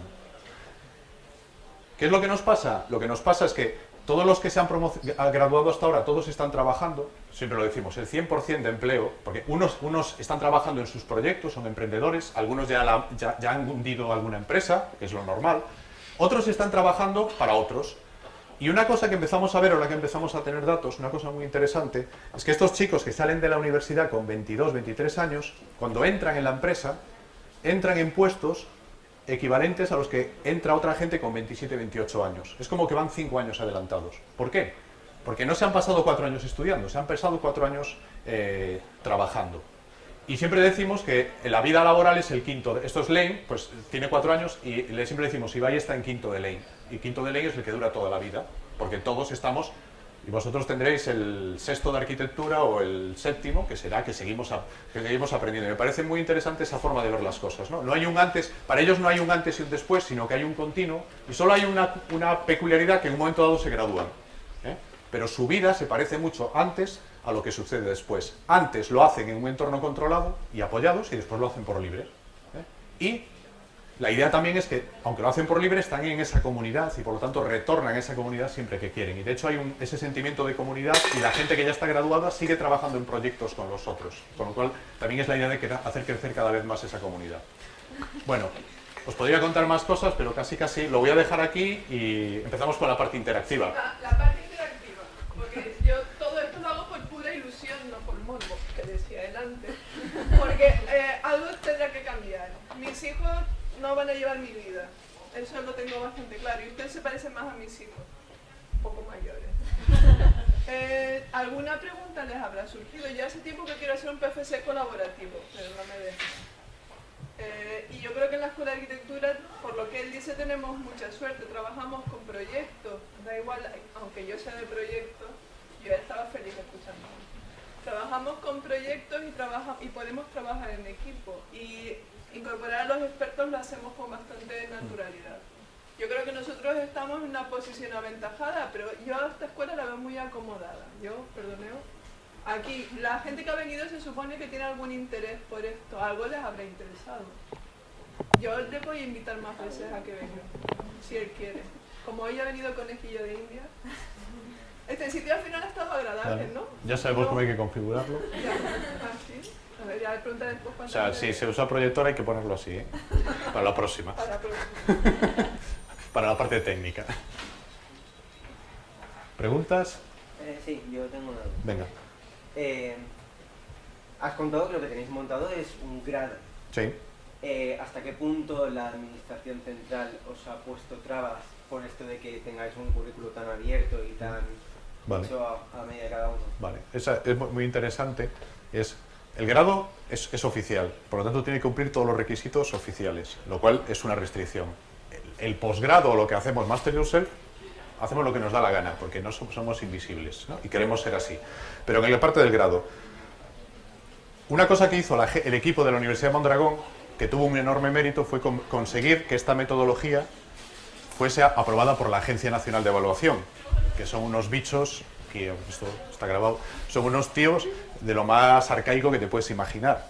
Entonces tuvieron que construir un sistema muy sofisticado en el que incluso, os pongo un ejemplo, llegaban y decían, este es nuestro plan de estudio basado en competencias, en proyectos, o sea, desde la teoría pedagógica es impecable, porque es cuando trabajas en competencias lo que haces son procesos, no haces materias, entonces no hay una materia. Y le dice, no, en España tiene que haber asignaturas. ¿Cómo vais a tener un grado completo sin una asignatura? Decía, es que no hay asignaturas. Vuelta atrás. Entonces dicen, ¿cómo hacemos las asignaturas? Ya está. Asignatura de marketing. Cada proyecto tiene una parte de marketing, ¿vale? Pues la asignatura de marketing, en realidad, ¿cómo existe? Como en cada proyecto están cursando la asignatura de marketing. Entonces la asignatura de marketing es la agregación, en términos legales, es la agregación de lo que hacen en cada uno de los proyectos. Entonces tú nunca vas a un aula donde un profesor te habla de marketing, pero tú, a lo largo de tus 4 años, trabajas en 15, 20 proyectos y en cada uno de esos proyectos tienes que hacer con indicadores un trabajo de marketing. Entonces eso requiere una ingeniería, requiere que en la evaluación haya hay un traspaso de una información a otra y tal. Se construyó eso funciona y la agencia dijo que eso también es un gran aprendizaje. Al final la ley no es tan estricta. O sea, la ley permite hacer estos experimentos. Porque al final la agencia dijo, está bien, está impecable, esto se puede hacer en España. Eso es lo primero. Segundo problema, joder, lo vamos a hacer en Madrid, la legislación española dice que cada universidad tiene un ámbito de actuación y si quiere montar otro campus tiene que pedir permiso a la comunidad autónoma. Y es un lío, tienes que tener el permiso estatal, el permiso de la comunidad, y hay un pequeño problema con hacerlo en Madrid, que es que la Universidad de Mondragón es universidad en el País Vasco. No puede crear un campus ahí fuera. Y era inimaginable que nosotros creáramos una universidad, o sea, nos llevaría muchos años y unos recursos tremendos. Entonces ahí entramos en una peculiaridad y dijimos, pero vamos a ver, lo que dice la ley es que la parte de asignaturas la parte presencial tiene que estar en el campus, o es online. Pero la parte de proyecto la puedes hacer donde te dé la gana. Vosotros, vuestro proyecto no tenéis que hacerlo aquí, lo podéis hacer donde sea necesario. Entonces decimos, claro, es que nuestra titulación tiene una peculiaridad. Normalmente el proyecto es una pequeña parte del currículo, pero es que aquí el proyecto es el 95%. Pues ya está. La parte de asignaturas, que en ese momento había unas... O sea, nos obligaron a poner unas pocas asignaturas. O sea, hay como, en total, como 2 o 3 meses, que ahora ya lo hemos cambiado, que reciben clase, porque nos obligaron, o sea, dijeron, es que hay una serie de materias básicas que solo se pueden hacer de esta manera. Entonces dijimos, vale, ese tiempo se van a la Universidad de Mondragón, allí tienen un profesor, allí tienen sus clases, y el resto del tiempo están donde ¿dónde están los estudiantes? Haciendo proyectos. ¿Y haciendo proyectos dónde es? Pues en Madrid o donde haga falta, están en China, están... Y entonces lo consultamos, la legalidad de eso, con los gobiernos y tal, y dijeron todos, pues sí, eso se puede hacer. O sea, cuando fuimos a Barcelona, la Generalitat de Cataluña llamó a la universidad y dijo, oye, esto que están haciendo aquí, que aparte dicen que lo hacen de la Universidad de Mondragón, les explicaron y dicen, nos parece bien, pues sí que se puede hacer, o sea, no hay ningún problema, era por saberlo, etcétera, etcétera, ¿no? Entonces, es esa peculiaridad. Fijaros cómo fue la cosa, que en esta parte de materias básicas los estudiantes se nos rebelan y dicen, oye, esto nos engañáis, nos decís que este es un método y después tengo que ir a clase. Dices, joder, que la ley nos obliga, son 2 meses, no, es que esto... Entonces ha habido una rebelión continua con el concepto de materia básica. Yo no quiero ir a clase, yo no quiero hacer un examen. O sea, han suspendido, o sea, se han negado... Ha habido veces que ha habido boicot, se han negado a hacer los exámenes. Y ahora lo hemos cambiado. Cuando ya ha habido la renovación del plan de estudios, lo hemos hecho online, entonces ahora hay una parte digital y la parte presencial, que es una pequeña parte, es en formato taller. Entonces, es como esta abogada, por ejemplo, la parte legal es una asignatura básica, pero la asignatura básica es que hay una parte que es online, y después la parte presencial es que trabajan con esta abogada y han decidido que van a trabajar sobre el concepto de cuál es su estructura societaria. Y durante un mes han estado trabajando en eso. Lo hemos reconvertido también a proyectos. Pero efectivamente, la legislación es compleja, te limita, pero te permite hacer ese tipo de cosas. Y si permiten hacer lo que nosotros estamos haciendo, yo creo que debe permitir hacer prácticamente de todo. Porque de verdad que no conozco un modelo más extremo que el que seguimos nosotros en cuanto a todas estas cuestiones. El otro día, con la universidad, con el decano, y le decía, bueno, claro, yo me vengo de la universidad y yo sé esto de aquí. Digo, ¿y nosotros somos profesores de la Universidad de Mondragón? Y dice, buena pregunta. Le digo, pues igual en algún momento había que contestarla, más que nada, pues no, pero porque claro, nosotros tenemos claro cuál es el modelo, pero pues a nivel legal traducirlo al contexto habitual es muy complicado. Entonces esto es una titulación que académicamente la certifica una universidad, pero que la gestionan muchas instituciones y lo hacen en red. ¿Más preguntas? Que todos los proyectos son de tipo económico. Quiero decir, un arquitecto, ¿qué cabida tiene en un proyecto? Vale. A ver, el grado es un grado en emprendimiento e innovación. Entonces, un grado destinado a gente que... Entonces, no todos los proyectos... por ejemplo, hacen proyectos de innovación social, muchos, que no tienen un retorno económico y que no computan en la parte económica, computan en la otra parte. De hecho, nosotros promovemos que haya un componente social fuerte, ¿no? Entonces ellos hacen proyectos sociales. Hacen proyectos como esto de la cooperativa universitaria que se han inventado, ahí no van a ganar nada, pero lo hacen, para nosotros sí que es un proyecto, y un proyecto de éxito que va a generar conocimiento, etcétera, etcétera, ¿no? Entonces, pero este grado es como un grado, siempre dicen, esto es como empresariales de otra forma. Sí y no, porque en realidad el que hace empresariales nunca haría esto, y el que viene aquí es alguien que no haría empresariales. O sea, aquí entre nosotros los empresariales son de administración y dirección de empresas, y lo que hacemos nosotros es crear y desarrollar empresas, y eso son 2 mundos que no tienen absolutamente nada que ver. En la parte de posgrado, por ejemplo, que nosotros hacemos, nuestro discurso, lo que nosotros queremos es que la gente se convierta en líder de equipo, o sea, que aprenda a construir un equipo y hacer realidad ideas, proyectos. Entonces, no tienen necesariamente un componente económico. O sea, les pedimos que todos los proyectos sean sostenibles económicamente. O sea, yo le digo, y en ese sentido le digo, lo que vais a hacer son proyectos emprendedores en el sentido profundo de la palabra emprendimiento. Pero a mí me da igual que sean empresariales, que sean sociales, que sean políticos, me da absolutamente igual. Pero solo tienes una serie de requisitos y uno de ellos es que financieramente tiene que ser sostenible, no vale subvenciones. Entonces, tú tienes que hacer un proyecto sin que te den una sola subvención y tienes que demostrarme al final que ese proyecto se puede sostener. Si ganas dinero y te lo llevas a tu bolsillo, si lo inviertes en otra cosa, eso es... Y ahí surge muchísima diversidad de proyectos. Os puedo poner un ejemplo. El primer equipo que tuvimos de Master of Self está funcionando, en el que hay una arquitecta, sido muy divertido además, una arquitecta, o sea, que lleva muchos años de práctica en un gran estudio, que bueno, que ha hecho grandes proyectos, después ha vivido la crisis, está trabajando ahora en Colombia también, que ha vivido la crisis, no solo la crisis de la profesión, sino también la crisis personal de a qué me quiero yo dedicar. Se ha metido en esto y es una más del equipo y uno de los proyectos que desarrollaron o que empezaron a desarrollar y ahora lo tienen como parado porque están desarrollando otros, era alrededor de la idea de mobiliario de código abierto en espacios públicos. O sea, es que ahora se está popularizando mucho. Entonces, bueno, no, o sea, lo que ellos quieren hacer es algo muy concreto, pero era como esta idea del mobiliario de código abierto, de espacio público, que se está popularizando y que hay muchos colectivos trabajando en eso, y hay mucho conocimiento compartido, pero que no escala, ¿no? Que son iniciativas que se quedan, cómo conseguir que escale, ¿no? Y eso decían, eso tiene un componente empresarial, pero también tiene un componente cívico, de acción, etcétera, ¿no? Entonces, hay una enorme variedad de proyectos. Nosotros nunca decidimos qué proyectos se hacen.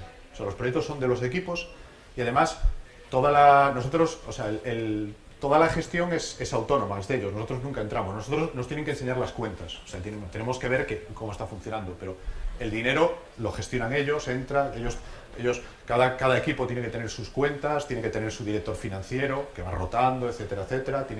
Y todo eso lo tienen que hacer por su cuenta. Y con el dinero hacen lo que les da la gana. Hay equipos del grado que en cuarto se pagan. Por ejemplo, hay algunos ya que han decidido en cuarto pagarse salarios. Tenían beneficios, tenían dinero y dicen, vamos a pagarnos un salario. Hay otros equipos que no se pagan salarios, pero al acabar tienen beneficios. No les queda más remedio que tener beneficios, si no, no han aprobado. Por definición, al acabar tienes que tener beneficios y se los reparten. O los invierten en otra cosa, algunos continúan con la empresa, otros la cierran, algunos se van, otros... Eso, nosotros no entramos en eso, ni tomamos ninguna decisión, ni decimos lo que se debe o lo que no se debe hacer. Y eso también lo llevamos muy a rajatabla. No es nuestra misión decidir eso, lo tienes que decidir tú. Te dejamos que lo decidas y cuando te equivocas, que es lo que se basa... El método se basa en eso. El entrenador, es decir, es el que hace la pregunta y es cuando te equivocas, te acompaña en la respuesta. Te dice, vale, ¿por qué te has equivocado? Entonces yo no hablo a priori, que es muy puñetero también. No, porque muchas veces tienes el entrenador delante y dices, este cabrón sabe que yo me estoy equivocando, pero no me lo dice. Y tú estás ahí, y claro, y lo dejas, y dices, joder, se la va a dar, se la dio, y cuando se la dio... Claro, nosotros trabajamos mucho con la pedagogía del error. Esto no lo decimos mucho porque es difícil de entender, pero nosotros se aprende más de los errores que de los aciertos. Entonces trabajamos con la pedagogía del error. Es necesario que te equivoques muchas veces. O sea, un proyecto exitoso se construye de muchos errores. O sea, eso está medido. Un proyecto no es que aciertes a la primera, sino que cuantos más errores hagas, y más aprendiendo, ¿eh? Si no aprendes nunca construyes el proyecto, pero si aprendes necesitas un número mínimo de errores. Entonces aprende rápido, equivócate rápido, equivócate temprano, y equivócate barato, y equivócate muchas veces. Claro. Entonces, al final, eso llevado a la práctica es que te tienes que equivocar. Si impides que la gente se equivoque, no va a aprender. Entonces, el sistema, la parte más perversa, está diseñado para hacer que te equivoques, porque te dejas, o sea, porque no te da la información necesaria para poder tomar ciertas decisiones. Y como mentor, como Sí. lo has llamado tú, y experto en experiencias, distintas experiencias como laborales, nosotros salimos de aquí sabiendo mucho, ¿Sí? pero sin dominar nada aparentemente, o sea, la sensación de desamparo, de vacío que te queda de decir, vale, sé muchas cosas, he invertido 5 o 6 años de mi vida haciendo esto, pero sin embargo, por la situación laboral que hay actual, que no encuentras nada, te degradas a ti mismo y dices, bueno, pues me gustaría hacer esto, pero como sé que no, ¿cómo enfocas tu vida, sabes, a posteriori, sin saber nada, ¿sabes? No tengo la respuesta, pero te puedo dar, o sea, primero, atreverse a hacer las cosas. Segundo, vosotros tenéis una gran ventaja como arquitectos. Tenéis una visión muy de conjunto, o sea, tenéis una visión muy estratégica, entendéis los problemas.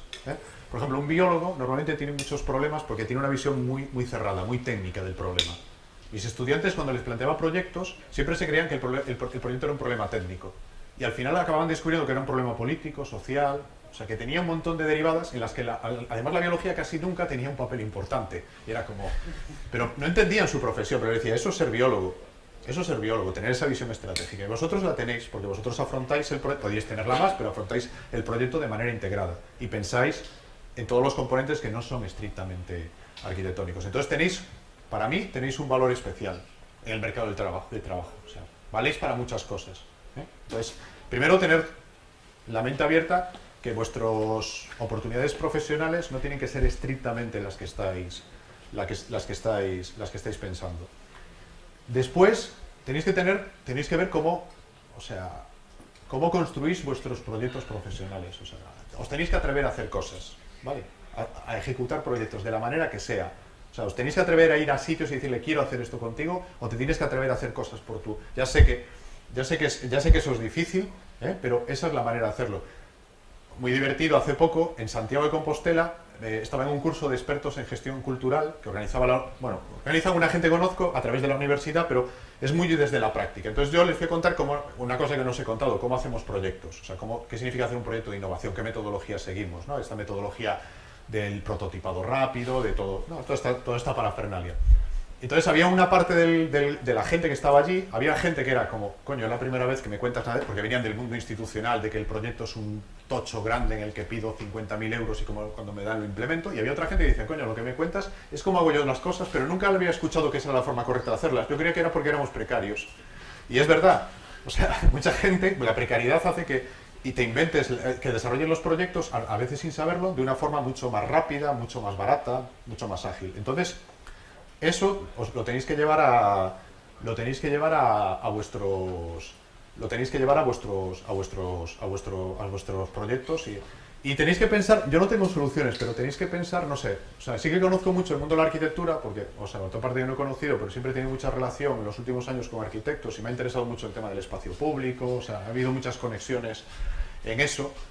Y al final me he hecho muy amigo de un montón de arquitectos, ¿no? Y aparte, como he vivido este último tiempo en Madrid, que es un lugar como otros, pero Madrid es un lugar muy efervescente, yo creo que el resultado perverso de la ineptitud política ha hecho que los arquitectos se tengan que buscar la vida en la precariedad, pero inventándose las cosas de otra manera, ¿no? Y al final pasan cosas tan divertidas como Campo de Cebeda sea el premio de urbanismo y tal, ¿no? Los proyectos marginales y los que están fuera del sistema al final ahora se reconocen como esa es la forma buena de hacer arquitectura, ¿no? Entonces, que no quiere decir que la gente aún haya conseguido una forma de ganarse la vida más o menos, o sea, están en esa lucha, ¿no?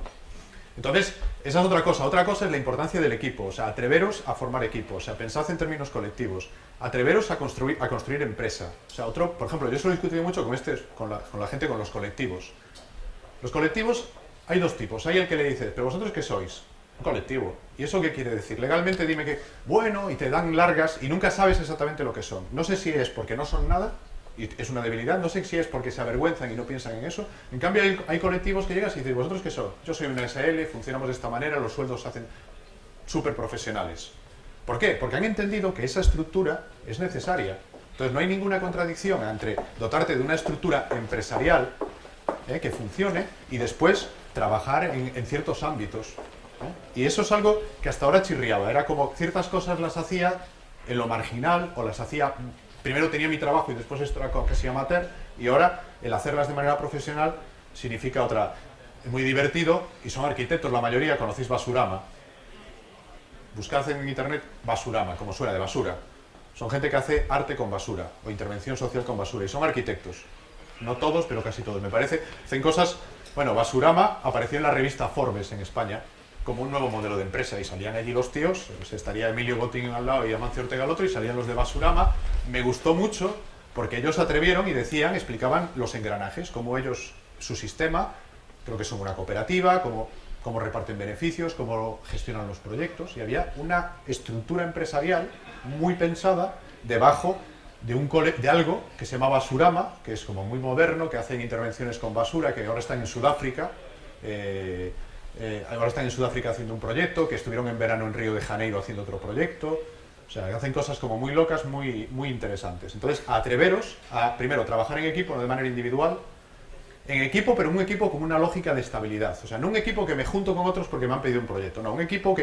O sea, montar una empresa quiere decir que yo me doto de una estructura y yo me aseguro la sostenibilidad. Yo no solo pienso en el equipo para el proyecto y después me disgrego y me vuelvo... No.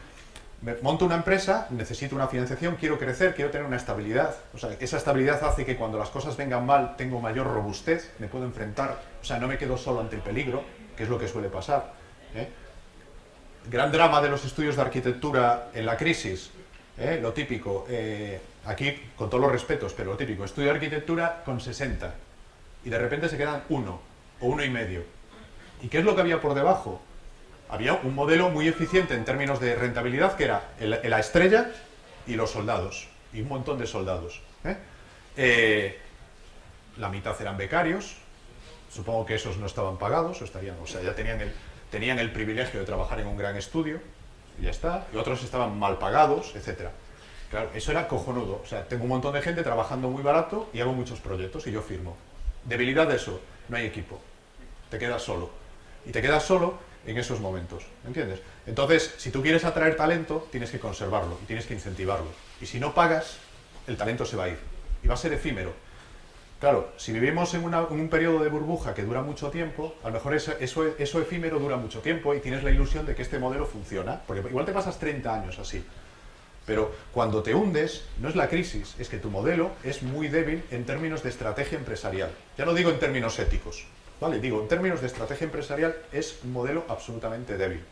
Y eso te lleva a que no seas innovador y que cuando tú hacías un tipo de proyectos y esos proyectos desaparecen, eres incapaz de innovar, de moverte hacia otros proyectos. ¿Por qué? Pues no tienes equipo, porque tú solo sabes hacer una cosa y no tienes capacidad de reacción. En cambio, estructuras empresariales con equipo sí que son capaces de moverse. Y esos colectivos, por ejemplo, no se han hundido ninguno, o casi ninguno. ¿Por qué? No porque vivan del aire, sino porque son capaces de hacer, han ido buscando su nicho de mercado, han ido buscando su oportunidad, han tenido una buena, ellos seguro que renegarían de esto, pero han tenido una estrategia, ahora ya no tanto, han tenido una estrategia empresarial muy, o sea, antes sí renegaban, ahora ya algunos ya lo tienen a gala, ¿no? Dicen, no, nosotros somos empresa y aparte hacemos esto, ¿no? Entonces, esa es otra parte fundamental, pensar en esos términos, no penséis ni como profesionales, ni como freelance, ni como individuos, tenéis que pensar en que mi proyecto quiero rodearme de equipo. Y pensad que el equipo os impulsa, el equipo no es que, o sea, no penséis en el modelo de estrella de que el equipo me hace sombra, no, yo no voy a tener equipo, porque yo lo que quiero es ser la estrella, no. Sois mucho más estrellas cuando estáis en equipo, porque vais a hacer muchas más cosas. Solos no vais a hacer nada, en cambio en equipo vais a hacer más cosas y vais a brillar todos mucho más, ¿vale? Y después ahí está la generosidad, en el equipo cada uno tiene su función, cada uno es bueno o es malo en ciertas cosas. Y hay que darle ese papel. O sea, el equipo no es una cuestión de jerarquías, del jefe y el que está por debajo. No. Nosotros siempre decimos que el liderazgo, hay algo muy interesante que decía, ¿no? Esto no os va a sonar, pero hay un tío que se llamaba Dee Hock, que es un americano, no suena, pero si os digo que fundó Visa, sí que os sonará, porque la Visa sí que la conocéis. Visa es una empresa muy peculiar. Fijaros que todos no, pero todo el mundo, casi todos, todo el mundo tiene una Visa en su bolsillo. La Visa no es del Banco Santander, no, Visa es otra, no es un banco tampoco, es una organización que trabaja con este sistema de pagos, etcétera, y que trabaja con todos los bancos del mundo. Fijaros, es una organización global. Parte del éxito de Visa es el producto, que era una gran idea. Pero la otra parte del éxito que nunca se cuenta es que este tío que la montó era un genio que montó una estructura distribuida, con nodos, o sea, con un sistema de incentivos, una estructura increíble que funciona muy, muy bien. Y este tiene una frase que dice, liderar significa el 50% de liderarte a ti mismo. Es importante. Si no te lideras a ti mismo, no vas a liderar a los otros. Después, ¿cómo era? El 20% del tiempo lideras a tus iguales. El otro 20% del tiempo lideras a tus superiores. Y el 10% del tiempo lideras a tus inferiores. Entre comillas, lo de superior e inferior, lo que tradicionalmente se entiende. Esto tampoco es un discurso bonito, es la realidad, es una forma de entender. O sea, es una forma de entender cómo trabajamos en equipo. Hoy por la mañana, antes de venirme aquí, yo tenía una reunión con Pablo. Pablo es otro chico de 23 años, compañero de eBay, que está trabajando con nosotros y está en mi equipo. En mi equipo yo soy el líder del equipo, el responsable del equipo. Me dijo, oye Juan, quiero hablar contigo porque a mí me toca la parte de producción y entonces me dice, mira, esto lo veo de esta manera, lo voy a hacer de esta manera, y me estaba poniendo deberes, a mí me estaba diciendo, esto no puede ser así, tú lo tienes que hacer. O sea, yo lidero esto, yo soy el responsable de esto, y yo te estoy diciendo a ti cómo tú lo tienes que hacer. Y yo le dije, pues vale, tío, pues a partir de ahora.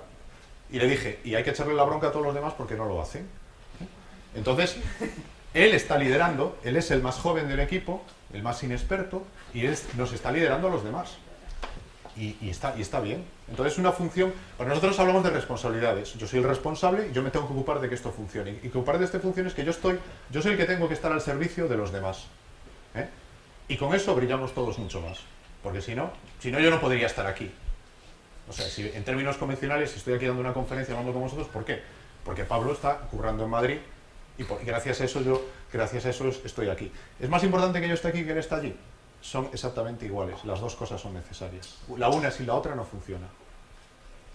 Entonces, un poco, no hay soluciones, pero hay muchos trucos o cosas que deberíamos poner en marcha. Y que podéis hacerlo ya, o sea, está en vuestras manos.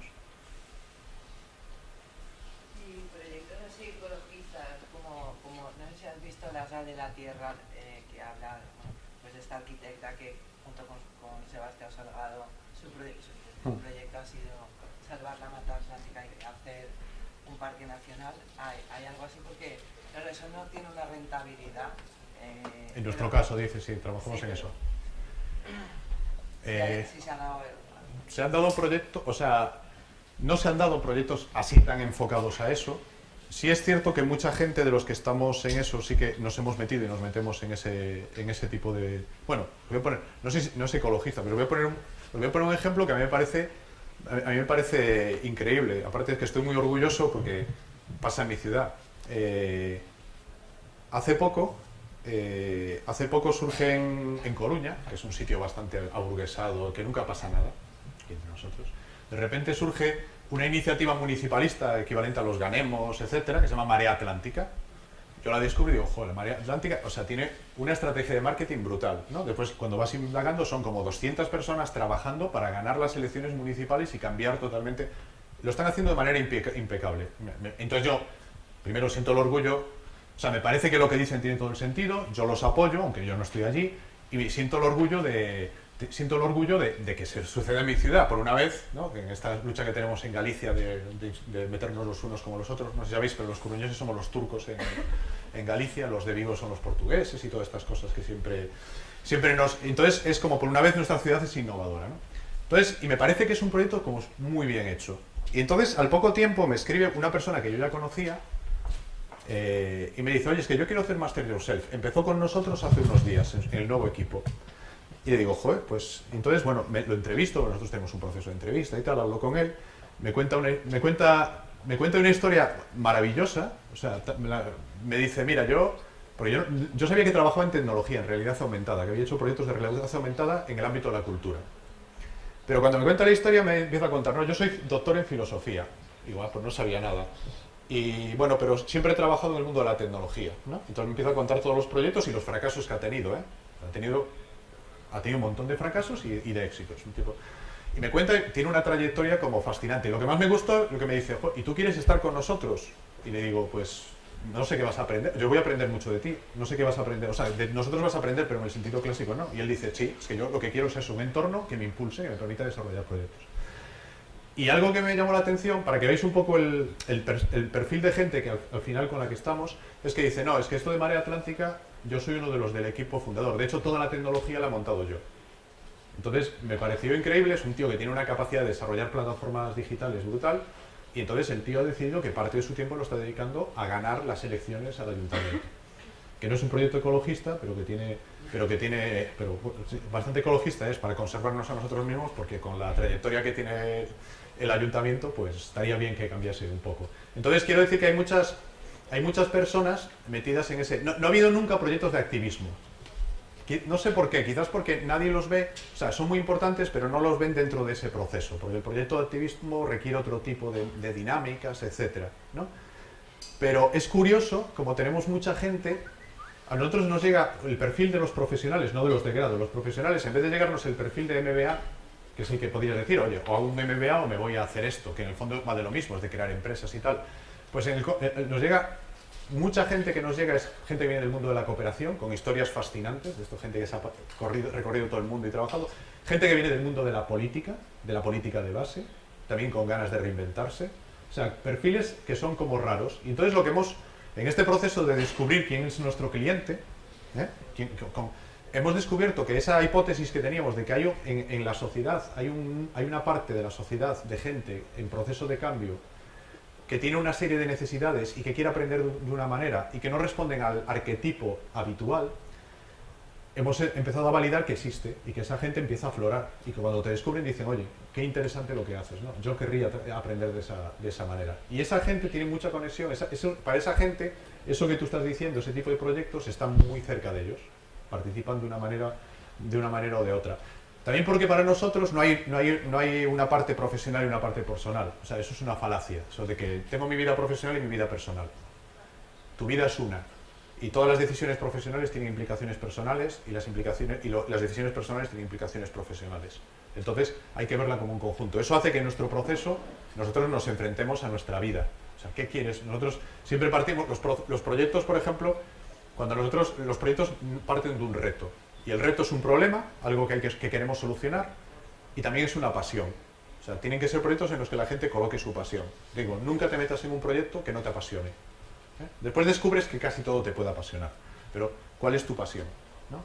Con lo cual para nosotros sí que hay mucha conexión en ese sentido. Y a mí siempre he pensado que me gustaría que surgiesen proyectos de activismo puro, pero aún no lo hemos conseguido, pero bueno, todo se andará. Me ha gustado mucho la charla, yo te conocí hace un tiempo. Muchas gracias. Y gracias a Eva, profesora mía.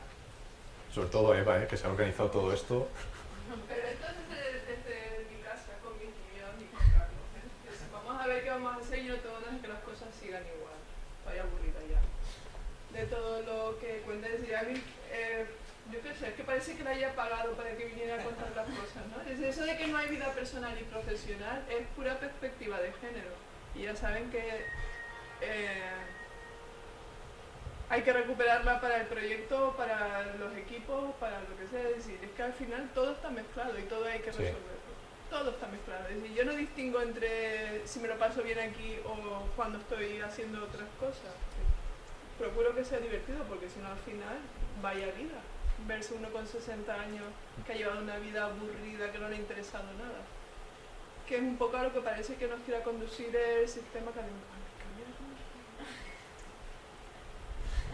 Yo estoy súper feliz de que Juan haya accedido a hacer el conejillo de Indias, a que Aula, HMA, que la hermandad hayan patrocinado esta actividad. Y si en la escuela hay animación, pues por esta iniciativa, que como él dice, es evidente que está ya instalada en la sociedad y que no encuentra causas para salir, yo creo que todo el mundo tiene la posibilidad de empezar algo nuevo, por usar palabras de canadiense, me encanta. Yo no puedo más que estar contenta y agradecida de que Juan le llamé, le dije, vino, se plantó aquí, ha venido solo, ave, tren, todo perfecto para contarnos todo este proyecto, la hermandad que haya hecho esta iniciativa, y quien quiera sabe que... Pero me tenéis fichado para lo que queráis, o sea... Si puedo conseguir que venga más veces, hacemos algo. O sea, si no me tenéis, Eva tiene todos mis contactos, o sea, que con toda libertad, cualquier cosa... Pero si no escribe Juan Freire en la red enseguida, ¿sabes? No hay tampoco. Pero yo encantada, ¿eh? Yo quiero estar en el medio. No quiero que pase sin mí. Entonces yo, si alguien quiere, empezamos a hacer algo. Yo me encantaría que el proyecto, que es una gran asignatura y una de las principales fortalezas de los estudios de arquitectura, sin duda, fuera colaborativo. Ya lo he dicho un montón de veces. Voy a contar dos secretos que no los he contado. Mira, en esto que os decía, que vienen organizaciones y me dicen, oye, ¿por qué no nos ayudáis a cambiar? Ha habido un departamento de proyectos de una escuela de arquitectura, de una universidad, que no voy a decir. Pues muy mal. Que los profesores han venido, bueno, profesores no, un profesor que está como una cabra, que es muy amigo mío, bueno, nos hemos hecho amigos a través de esto, que el típico tipo que dice, esto hay que cambiarlo, yo estoy muy interesado, pero ¿qué quieres hacer? No lo sé, pero hay que cambiarlo. Y digo, pero yo no soy profesor, o sea, a mí déjame en paz, o sea, bueno, al final nos hemos hecho amigos y reclutó a un grupo de gente, uno de ellos era yo, y con un grupo de profesores tuvimos un proceso de trabajo, un inicio, un taller, donde planteamos cómo cambiar la docencia en proyectos bajo estas ideas. Por una parte le resultaba como muy natural y era que nosotros teníamos ganas de hacerlo porque era, o sea, joder, con los de arquitectura va a ser mucho más fácil y efectivamente, y por otra parte era curioso como esta perspectiva de equipo, esta perspectiva de proyecto real, había cosas que le rechinaba mucho y posiblemente continuemos durante este curso trabajando con ellos. O sea, que quiero decir que me parece muy interesante, yo creo que vosotros tenéis una oportunidad única, ¿no? Digo la escuela, digo vosotros, porque tenéis ya una serie de mimbres. O sea, en Derecho creo que sería bastante más difícil, o en Biología incluso, pero en Arquitectura tiene que ser mucho más sencillo hacerlo. Y el otro secreto, que no es secreto, pero algo que no he contado, como tú me preguntabas, oye, como arquitecto y tal, yo tengo una historia entre personal y profesional, como son todas, como una arquitecta en crisis total, que dice cómo cambio las cosas, y acabamos montando un proyecto de una empresa que se dedica al mobiliario juntos. Y el proyecto nace casi como un desafío, decirle, no, tu problema no es que no haya trabajo, tu problema es que no te gusta el mundo de la arquitectura actual, o sea, te repatea trabajar en los estudios y tu práctica la quieres llevar a otros ámbitos. Y el reto no es diseñar otras cosas, que también. El reto es cómo construyes un sistema sostenible a su alrededor. Entonces, atrévate a montar una empresa, no a diseñar otras cosas y vendérselos a los de siempre. Y eso al final se nos fue de las manos y lo convertimos en y es una historia muy curiosa que casi yo creo que mejor la debería contar. El proyecto aún es pequeñito, tiene muchos riesgos y tal, pero es una historia muy curiosa de cómo una arquitecta, que además muy arquitecta, o sea, de que yo estoy en el mundo de lo creativo y el resto nada, se convierte, al final no sé cómo llamarlo, en emprendedora, en empresaria,